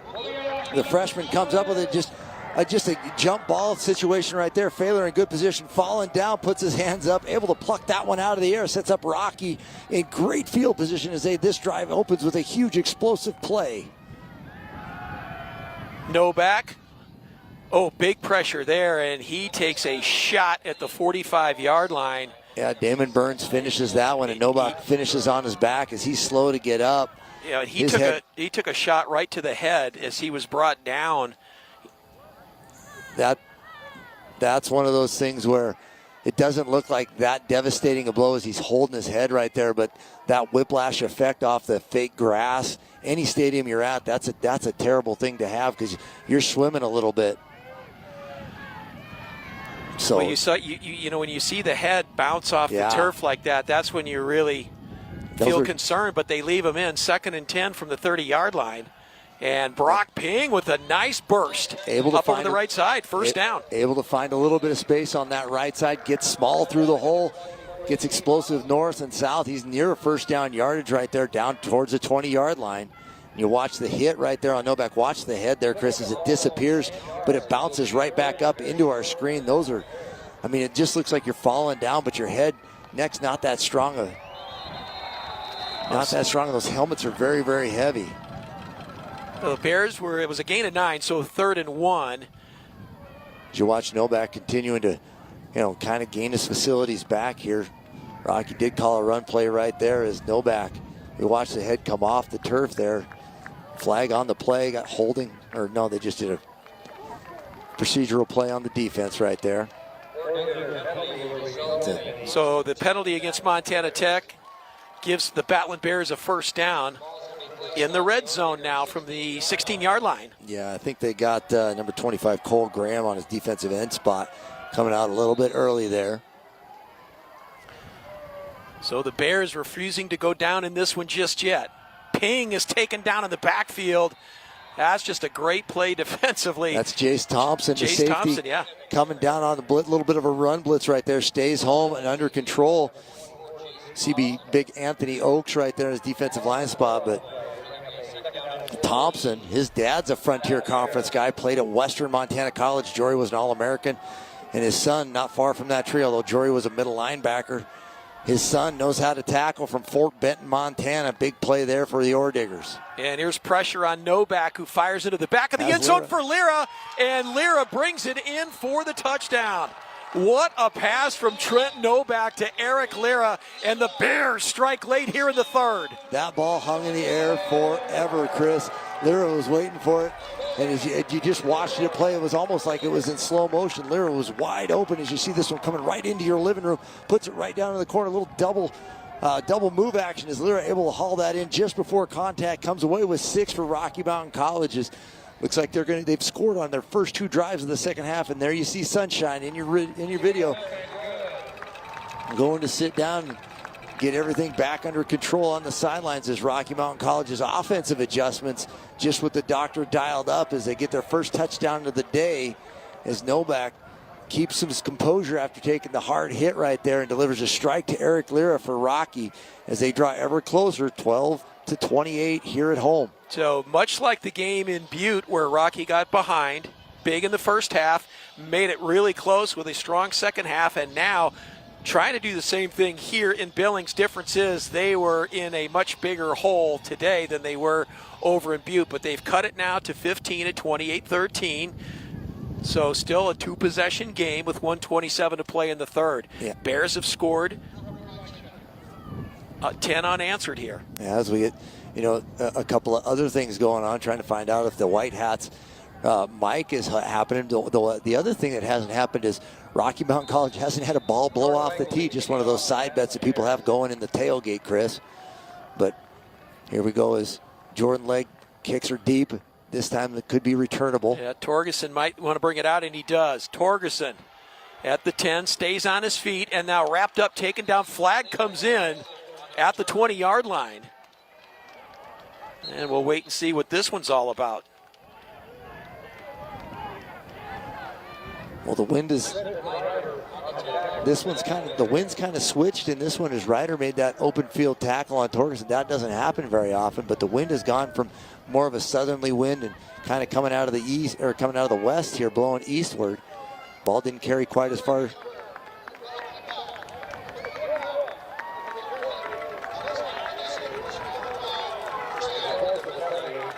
That one's called on River Wasson as we fix the microphone issues we were having with our referee crew. Well, this is a big momentum changer for Rocky Mountain College. Here's the touchdown, Bobby, one more time, back of the end zone. Pump fake freezes the defenders right there, creates a little space for Lira, and Lira just waiting for that ball, eventually gets to him. And we talked about Eric Lira not necessarily having the big impact in the first half. The second half, getting him the ball has been vitally important as Rocky Mountain College able to finish their second drive with a touchdown. 6th touchdown of the season for Lira. And a big one. Johnson this time is going to be met right at the line of scrimmage. Not much there. Big stalemate up front as Rocky's defensive line continues to play tough. And they are undersized too. I mean, you can tell just from, looking at the guys that offensive line for Montana Tech has a big size advantage, but Rocky's defense opportune there. Well, Rocky does a great job with the guys that they've had. They've developed depth the last couple of years. Coach Stutz really likes the 6 or 7 guys deep that they can go on that. Those guys are holding up front real well for the Battling Bears today. 2nd and 8 from the 10. And once again, not much there. Yeah, you watched Wilson have to hold on to the ball right there as Samar Turner from a safety spot. They brought pressure right there, and that was actually Trey Smith from his corner spot. They brought the cowboy blitz off the edge, and Smith rolled his ankle on that one, hobbles off, so they're going to have to dig deep into the depth chart there as Rocky runs on another corner. And this is going to bring up 3rd and 9. I think Montana Tech will run the clock down and bring us to the end of the third quarter and be staring at a 3rd and 9. Bears trying to fight their way back into this one. Have cut it to a 2-possession game, and that is indeed the final play of the third quarter. We have played 3 here in Billings at Herb Klindt Field. Montana Tech, the 5th-ranked team in the country, leads over Rocky 28-13, but 10 unanswered by the Bears has made this game.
Welcome back to Billings. Start of the fourth quarter, 3rd and 9 right now for Montana Tech inside the 10-yard line. So the Bears again hoping for a stop to get this one back. And there you see the importance. Both Montana Tech and the Bears tied at 3-0 atop the Eastern Division standings.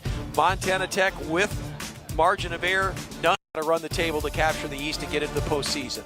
So here we go from the 9-yard line, 3rd and 9. Wilson's gone all the way at quarterback. Blitz coming up the middle. Now fires across the middle, intended for Torgerson. Incomplete, 4th down, and Montana Tech will kick it away to Rocky. Yeah, Rocky did a great job bringing pressure right up the gut that time, created a little bit of space and hurried the throw there. That one sailed a little bit high, so Rocky Mountain College made the right adjustments at halftime, forcing a punt here. Out of their own end zone. And this hasn't happened very much for Montana Tech, where they haven't really done much with the possession to get themselves out, let alone punt out of their own end zone. Kind of unfamiliar territory for the Montana Tech special teams. Bears should come away with great field position as we begin the fourth quarter. Kautzman will send this one, and it'll drive Lira back. It hits, gets a Montana Tech roll, and goes all the way inside the 25-yard line. Wow, what a kick to the 21. I'll tell you what, you're looking to flip field position right there, and Kautzman answers the call as he, Lira, that's one of those things where you want the defensive or your punt returner to field all those kicks in the air. Lira lets that one bounce. Montana Tech flips the field on Rocky this time as Kautzman gets a hold of one and then gets a friendly roll. Ball rolls all the way to the 25-yard line. I'm not great at math, but I'm saying that's about a 70-yard punt from the 10-yard line. I'll tell you what, and the wind's at his back right there, so smart job on the coaching staff. I guess it's going to be the 21. Tough angle for me and my old eyes. But Rocky hoping for good field position. Tech special teams coming to the table. Well, they got plenty of time. Still the entire fourth quarter here. 2-possession game. Nobach flips it out here to Adams and can't hang on to it.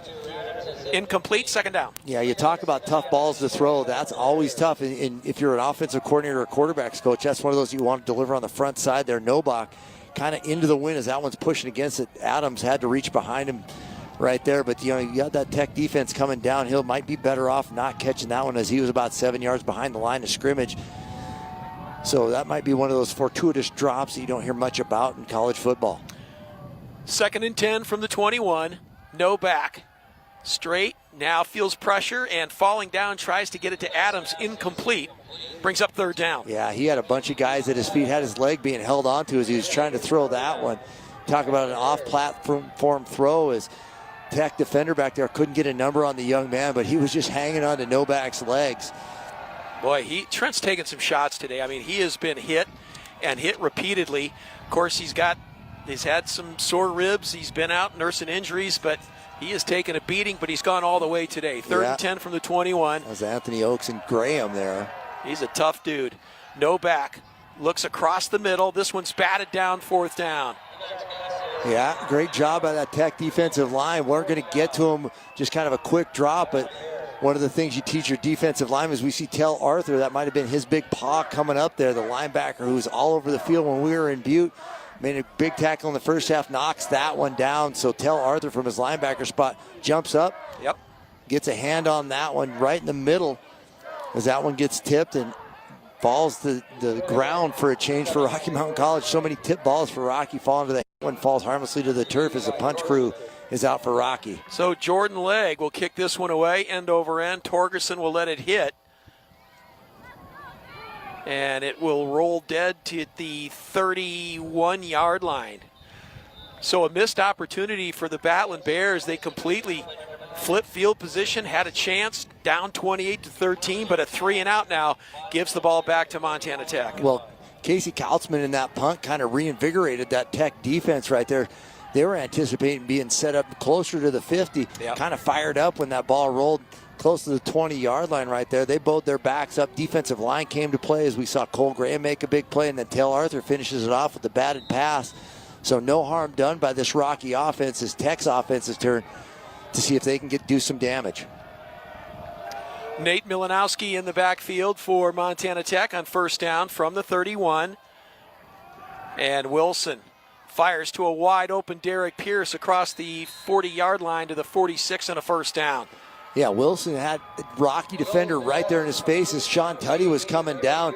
Hurries up to throw, and then Pierce makes a great adjustment to the throwing ball. That's always hard, especially as a big dude coming across the field, just running a climber in that Rocky defense. Ball was thrown a little bit behind, makes the adjustment and the catch, and moves the sticks as his Tech offense fires it to its big, trustworthy tight end, Derek Pierce. We haven't called his name much today, but he's been doing a lot of yeoman's work in the run game. Pierce with 17 catches coming into today. That's his first of the afternoon, but it's a big one. First down gain to the 47. And this time they'll stay on the ground to Milanowski. Milanowski still on his feet. Down inside the 45-yard line, and another first down for Montana Tech. Yeah, Tech's done such a good job on those edge runs right there. You saw a couple of Rocky defenders go right there. Tucker Sides just wasn't able to get Milanowski. He was able to lose a little bit of yardage, miss the tackle, and then did his damage getting north-south as he climbed into the Rocky secondary and gets another first down on the other side of the field for this Tech offense. First down gain to the 42 in Rocky territory. Wilson. And kind of a busted play. I think they were trying to get it to Kurgan, but the ball was thrown behind him. Yeah, they had a bunch of action as they had the swing pass out to the right side. Kurgan sneaking underneath there, unable to get it to him. They had Torgerson running a swing route. You see lots of little bumps and fakes right there. The ball actually bounced off the offensive lineman's head right there. Just a little flip and unable to get it to him as the ball was closest to the offensive guard, Chase Meyer. And you see the stands at home on your TV. That's the visiting side. That's Montana Tech side. That is the Montana Tech side, and it is full, and it's great to see. No one's left here today. We still got ourselves a game at 28-13. Second and 10 from the 42. Montana Tech now will take a timeout. Their first of the half. They'll have two remaining. Comes with 12:57 to play here in the fourth quarter. Well, you talked about the rosters, and Montana Tech's roster built by Montana kids, and you see them traveling from all over the state as you're watching college football here live from the Rocky Bowl in Billings, Montana on SWX.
Hey, just a reminder to join us for This Week in the Frontier Conference, airing Thursdays at 7 o'clock on SWX. Myself, along with Bobby, will bring you all the news around the Frontier Conference, the latest standing scores, top 25 interviews. We got you covered. This Week in the Frontier Conference, again, Thursday, 7 o'clock on SWX. Good look at Coach Sampson and his Montana Tech Ore Diggers, looking to go to 9-0 on the season and stay perfect. But they're in a game here, 2nd and 10 from the 42. Wilson, play action, now fires underneath and got Pierce wide open. And big old Derek Pierce drags Mason along with him. Well, Mason Browning in pursuit right there. Derek Pierce is a load. And we've talked about the impact of various tight ends around the conference. Derek Pierce fits that mold very well. As you saw, the play action pass releases downfield right there, and Wilson able to just pitch and catch. We talked about the efficiency of Wilson, and one of the big things that's helped his development is having a big target like Derek Pierce just to kind of unload the ball to, not that far away. Pierce makes a great catch and run afterwards as his Tech offense. And another timeout taken by Montana Tech. So they've used 2 quick timeouts here early in the fourth quarter. This one comes at 12:16 to play in the fourth. You mentioned Derek Pierce, and that guy is a big, big target to go to. 6'3", 250 pounds from Post Falls, Idaho, and makes his second catch of the afternoon. Drags Mason Browning with him for a first down to the 21. Yeah, I talked to Coach Sampson about him and just the impact he's had. And, you know, he didn't come in as a finished product. He's one of those guys that was developed on the campus up there in Butte. And he played a secondary role for a lot of years, as he kind of played in the shadows as a run blocker first and a pass catcher second. But today you've seen his prowess in the passing game, as the success on the ground is largely due to him. But he receives a little bit of help from his quarterback, giving him something to do with the ball in the passing game right there, as he's come up with a couple big ones here in the second half. So Derek Pierce, the tight end for this Tech offense, as they're trying to grind another win out here at Rocky Mountain College. Pierce not necessarily ready to run away empty-handed with this one. Well, and there was a reason for the stoppage, for the timeout. They wanted to check to see if there's potential targeting on Derek Pierce. So the officials are under the white tent down here, and they're going to see if there was indeed targeting. We couldn't see it from our standpoint because the contact was right here on the Rocky side of the tail. But maybe we can take a look at it on replay if we've got a shot of it. And by the way, great job by our camera crew today, bringing us some great pictures. Yeah, absolutely. From this game. Like you say, it's a Chamber of Commerce day here in Billings, Montana, and those guys out in the elements like we are, bringing you these shots from both ends of the field. And that's one of those things where we were just blocked out. The red shirts for Rocky Mountain College are sitting right down there at the end. They had a better vantage point than we did, Chris. So they're taking a here we go. So just coming in there right there at the end. Boy, I don't know if that's going to in football. It just looked like that as he was going down, the level changed so fast. I don't think that the young man from Rocky Mountain College, Miles Wells, is who they're looking at. Wells wasn't necessarily aiming for the head. He was just going down and just happened to get in the way right there. He wasn't leading with his helmet, but the contact did initiate with Pierce's, but it was just kind of in the action of football. Yeah, and I think what happened is as Mason Browning was bringing him down. Let's pick up the call here.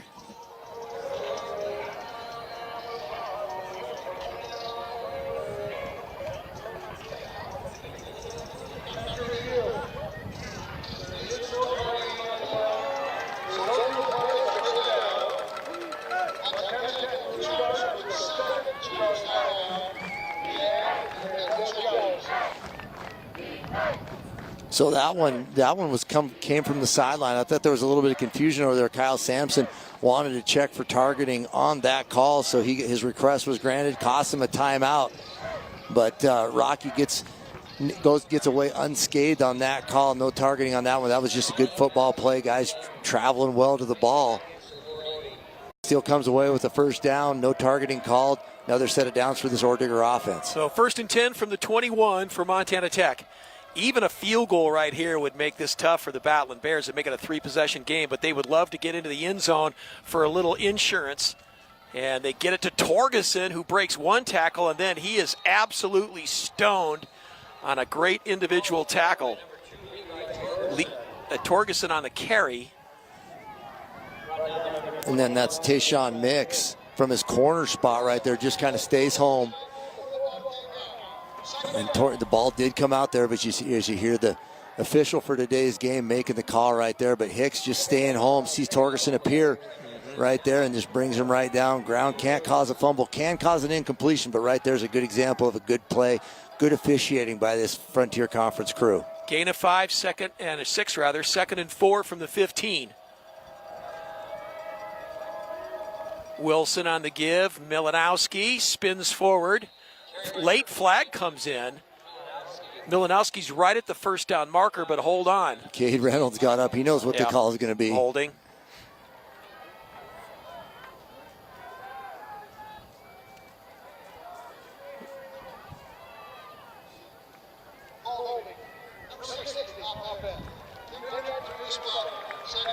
Yeah, they're going to get Meyer on that there, the right guard. Penalties have been drive killers today, Bobby. Yeah, and today Tech's, it's really kind of pushed Tech back. We watched them. They were driving early, then had 3 consecutive holding calls to come out in the third quarter. And right there, another holding call, and, got a little help from Cade Reynolds on that one, as he was early on the signal on that one. He was absolutely right. So 2nd and 14 now from the 25. Wilson on a quarterback keeper, and he is met behind the line of scrimmage, and he is picked up and sat down, and that was a big-time play by that defensive line, John Aragon, in on a stop. Aragon's been there for a long time, played at a high level for this Rocky Mountain College defensive line. He's healthy, and right there, he's a tough guy to get any yards against. As Wilson ran right into Big John Aragon, you see it coming right from behind that good view as Aragon defeats the block at the point of attack. He and Dakota Sage right there, both in on that tackle. As Montana Tech offense it's tough to find any yards inside against those 2 big guys. 3rd and 16. Wilson now fires out there, got a man wide open, Torgerson, and Torgerson has a first down inside the 10-yard line. They'll mark him at the 7, 1st and goal. What a huge 3rd down conversion. Well, Rocky got good pressure up the middle on the offensive line for Tech. And scooting back and scooting back and scooting back. Lets this one fly, and Torgerson, the sure-handed wide receiver from Great Falls. Right place, right time. That guy is going to grab everything out of the air possible.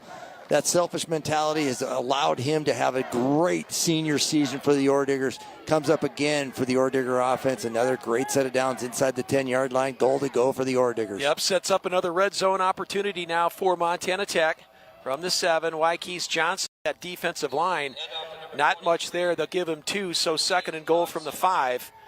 And clock continues to run, but what a huge 3rd down conversion, Bobby, because they could very well have played themselves out of field goal range, would have kept a 2-possession game with Rocky getting the football back, but instead, Diggers knocking on the door, 2nd and goal from the 5, under 10 to play. Yeah, real happy to just get a couple yards at a time right now and use the clock to their advantage right here. Eliminate possessions for Rocky's offense should they get the ball back, but this Oredigger offense coming up with big plays at the right time. Wilson, empty backfield, quarterback keeper. Wilson stretches for the end zone, hit falls forward, There's the and signal. he is there for the touchdown. So Jarrett Wilson, with good hard running from his quarterback position, takes it in from 5 yards out, and Montana Tech putting an exclamation point on this one today with a touchdown. Well, we got a late flag right here, but Jarrett Wilson with that advantage run game, that's what's going to put him over the top in that quarterback battle, and he stayed true to form right there. That's his 2nd rushing touchdown today, Chris, at a big time when the Orediggers really needed it. A little bit of discussion on how they're going to assess this one.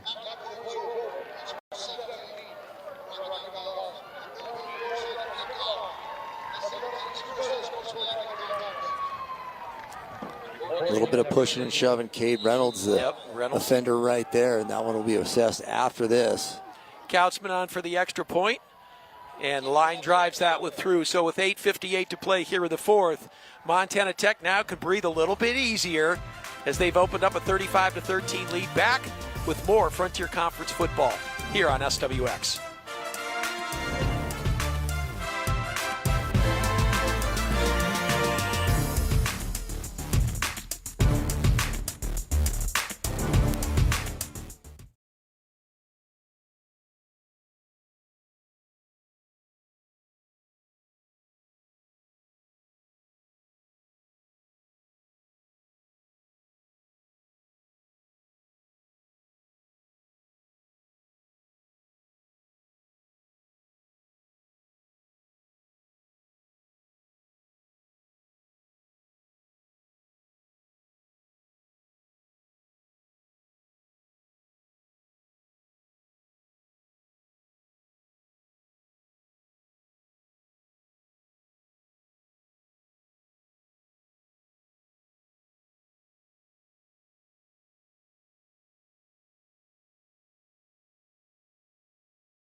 8:58 to play here in the fourth. Montana Tech looking for their 9th win of the season against no defeats.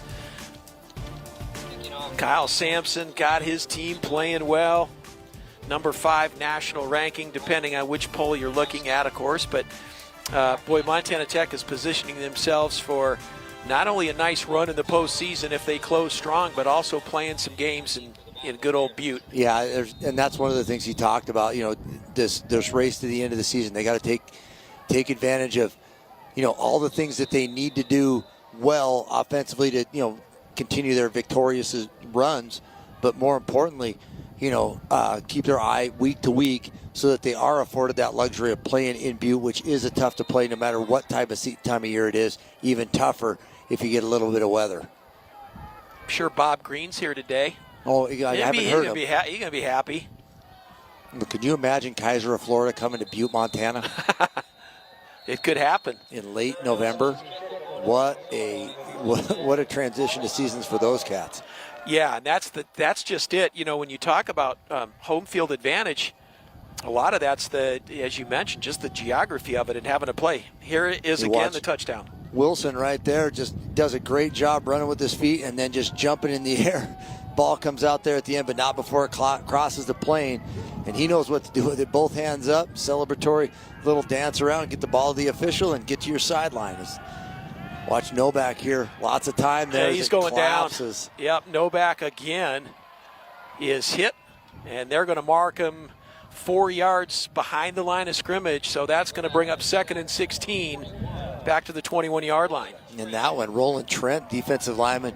We talk about that second tier of the defensive line from Montana Tech, and Roland Trent rolling with the twos, playing like a one right there as he gets Nobach for a 4-yard loss to start off this drive for the Bears.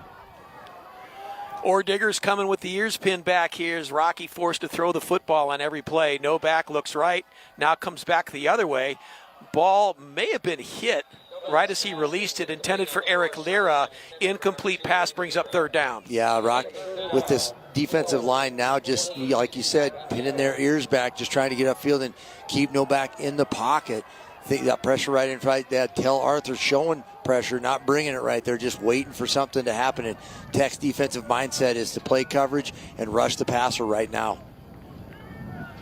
So 3rd and 14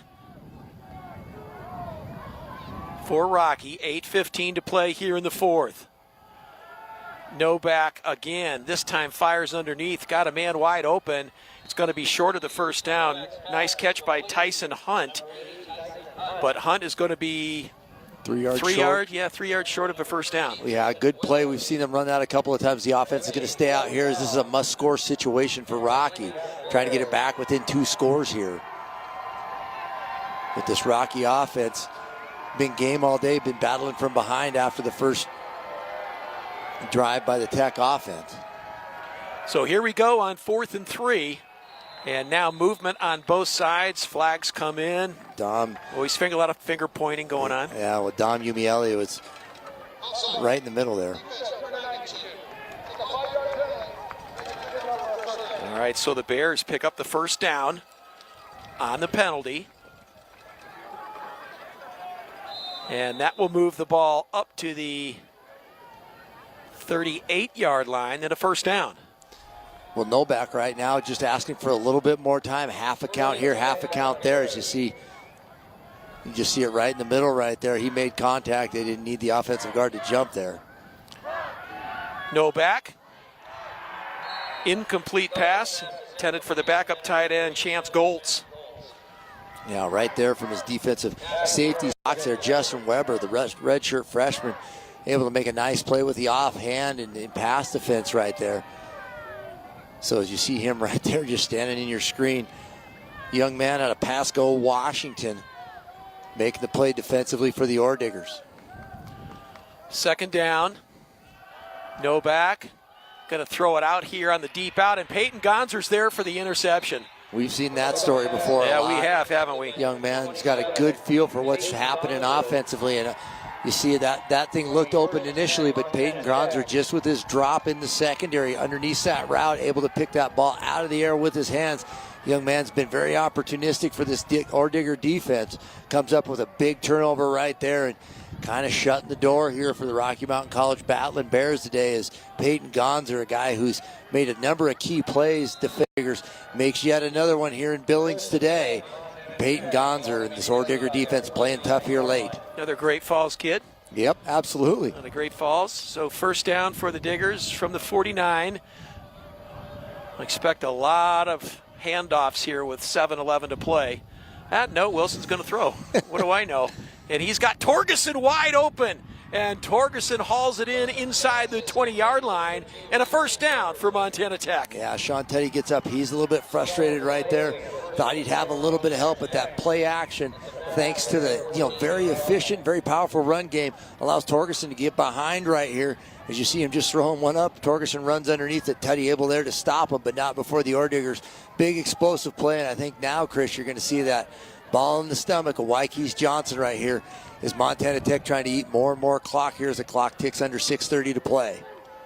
First down, and this time they do go to Wykece Johnson, and Johnson, nothing doing there.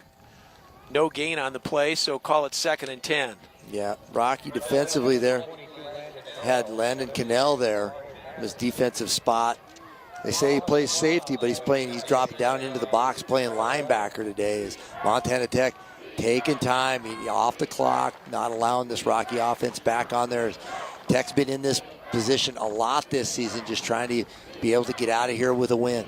Well, loss for Rocky in regard to keeping their hopes alive to win the Eastern Division, and they got a tough game next week. They go to Madison to take on Dakota State. Here's Johnson bouncing to the outside, and he'll get to the corner as Goins got a whole bunch of air. Johnson went right over the top of him. Positive gain. Yeah, Wykece Johnson got banged up in the middle of the season. Looks like his legs are still fresh right there as he was able to hop out of the tackle of Goins. See him just jump right here. Just bounces out of the middle of that one, able to keep his feet. Great balance from the graduate student who didn't originate at Montana Tech but has found a home in the backfield there. We're going to get another holding call, it looks like. Yep.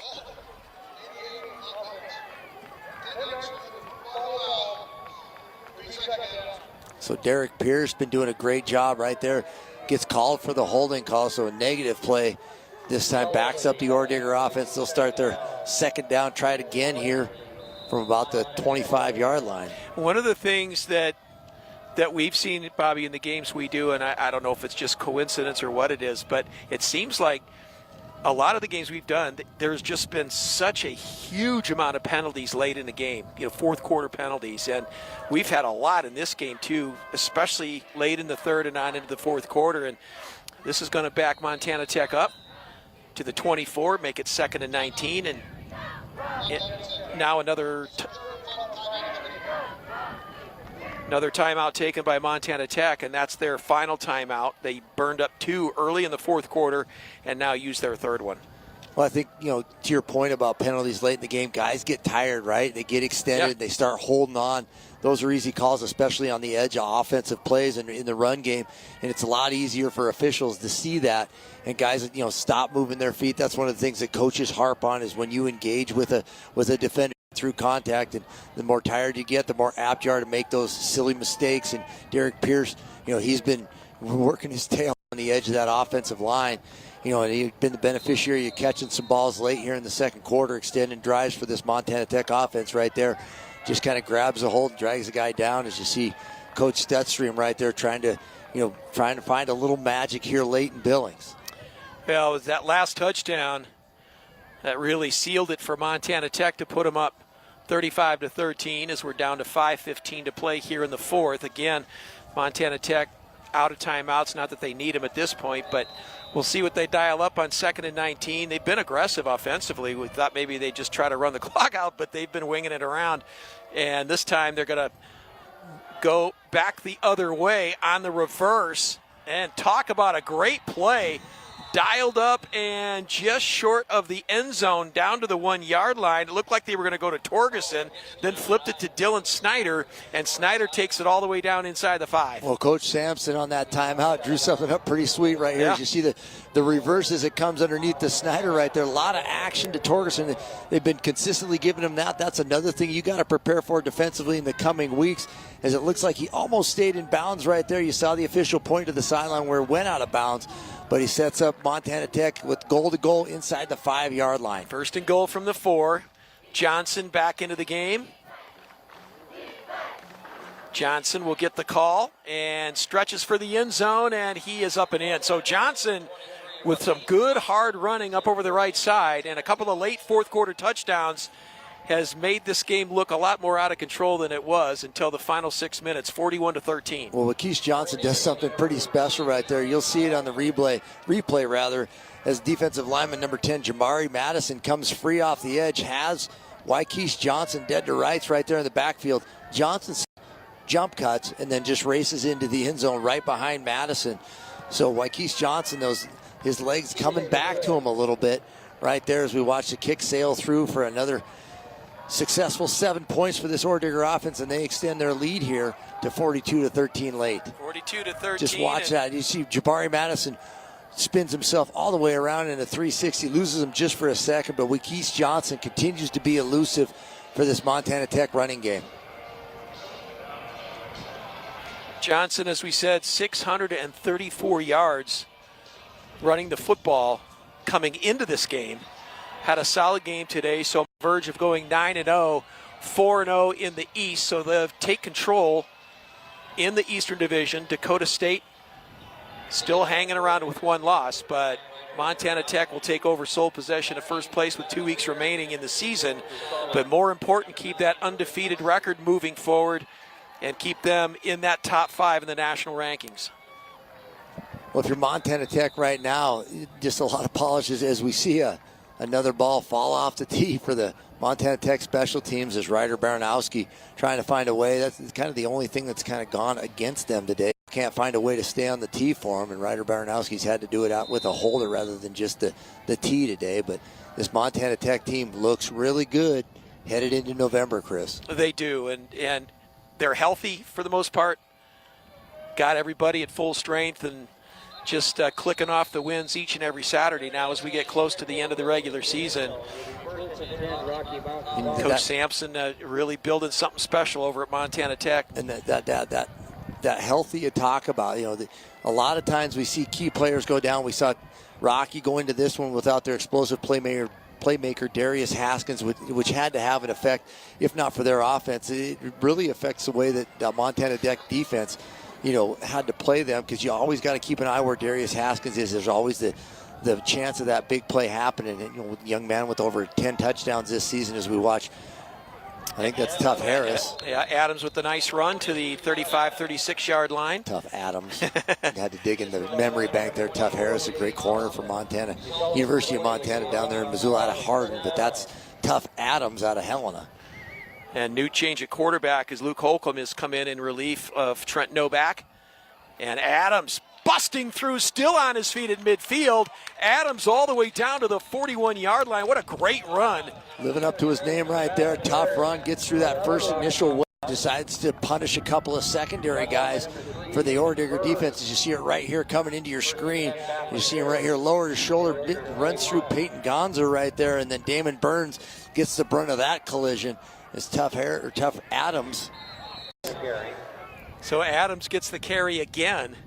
He was looking for contact on that last Absolutely, run. He is finding a green jersey and running into it. He was hunting contact on that one. Damon Burns had to suffer through that one, but able to bring him down here as Rocky. Not much on first down there, brings up 2nd and 9. Ball at the 40-yard line in Tech territory. Adams this time wrapped up behind the line of scrimmage. Good open field tackling by Chase Thompson. Yep. Thompson brings him down for no gain. Safety playing in the box, kind of sees what Rocky's doing here. Comes down, scrapes downhill, able to make the play right there. Fort Benton product playing in Butte. Couple of substitutions for Montana Tech. 3rd and 10. Holcomb throws underneath. That's a catch made by Ping, who gets collared right at the first down marker. They're going to mark him just short. It'll be 4th and 1. That's actually his tight end. That's Tyler Abbott. Yep. We got another flag on the play late as we're watching.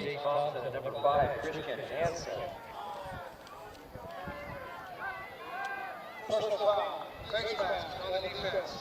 The 15-yard penalty, automatic first down. Attack on some yardages. Somebody had an inadvertent hand go up, grab the face mask of Abbott, and able to drive deeper into Montana Tech territory. Right there at the end, you see wrenched his face around, but Abbott with the big play, going to stay in the game. That's going to take it down inside the red zone to the 17, 1st and 10. Here late in the fourth quarter, and now another flag comes in. Yeah, they're going to get an illegal motion by Lira right there as he started in motion a little bit early.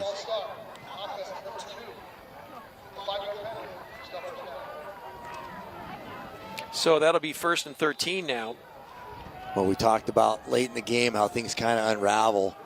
Get a little bit tired. Things aren't, you got a new quarterback in there. Things sound a little bit different. Lira starts a little bit early on that one. Backs him up 5. Rocky ready to go now. Holcomb throws incomplete. Intended for Lira. That one was a little bit low for him. There's a lot of traffic in front of him. The offensive lineman scraped right in front of him as that ball just squirted by untouched, and Lira unable to hold on to that one as there's a ton of people around him on that particular play. The screen pass goes for nothing, brings up 2nd and 15 for Rocky.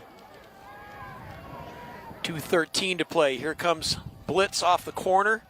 The run the other way, and Adams will take it inside the 20, back to the original line of scrimmage or close to it. And that's going to take us to the 2-minute mark here in the fourth. So we've reached the 2-minute warning here in Billings at Herb Klindt Field. Montana Tech 2 minutes away from their 9th win of the season. They lead at 42-13.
And back for the final 2 minutes of this one.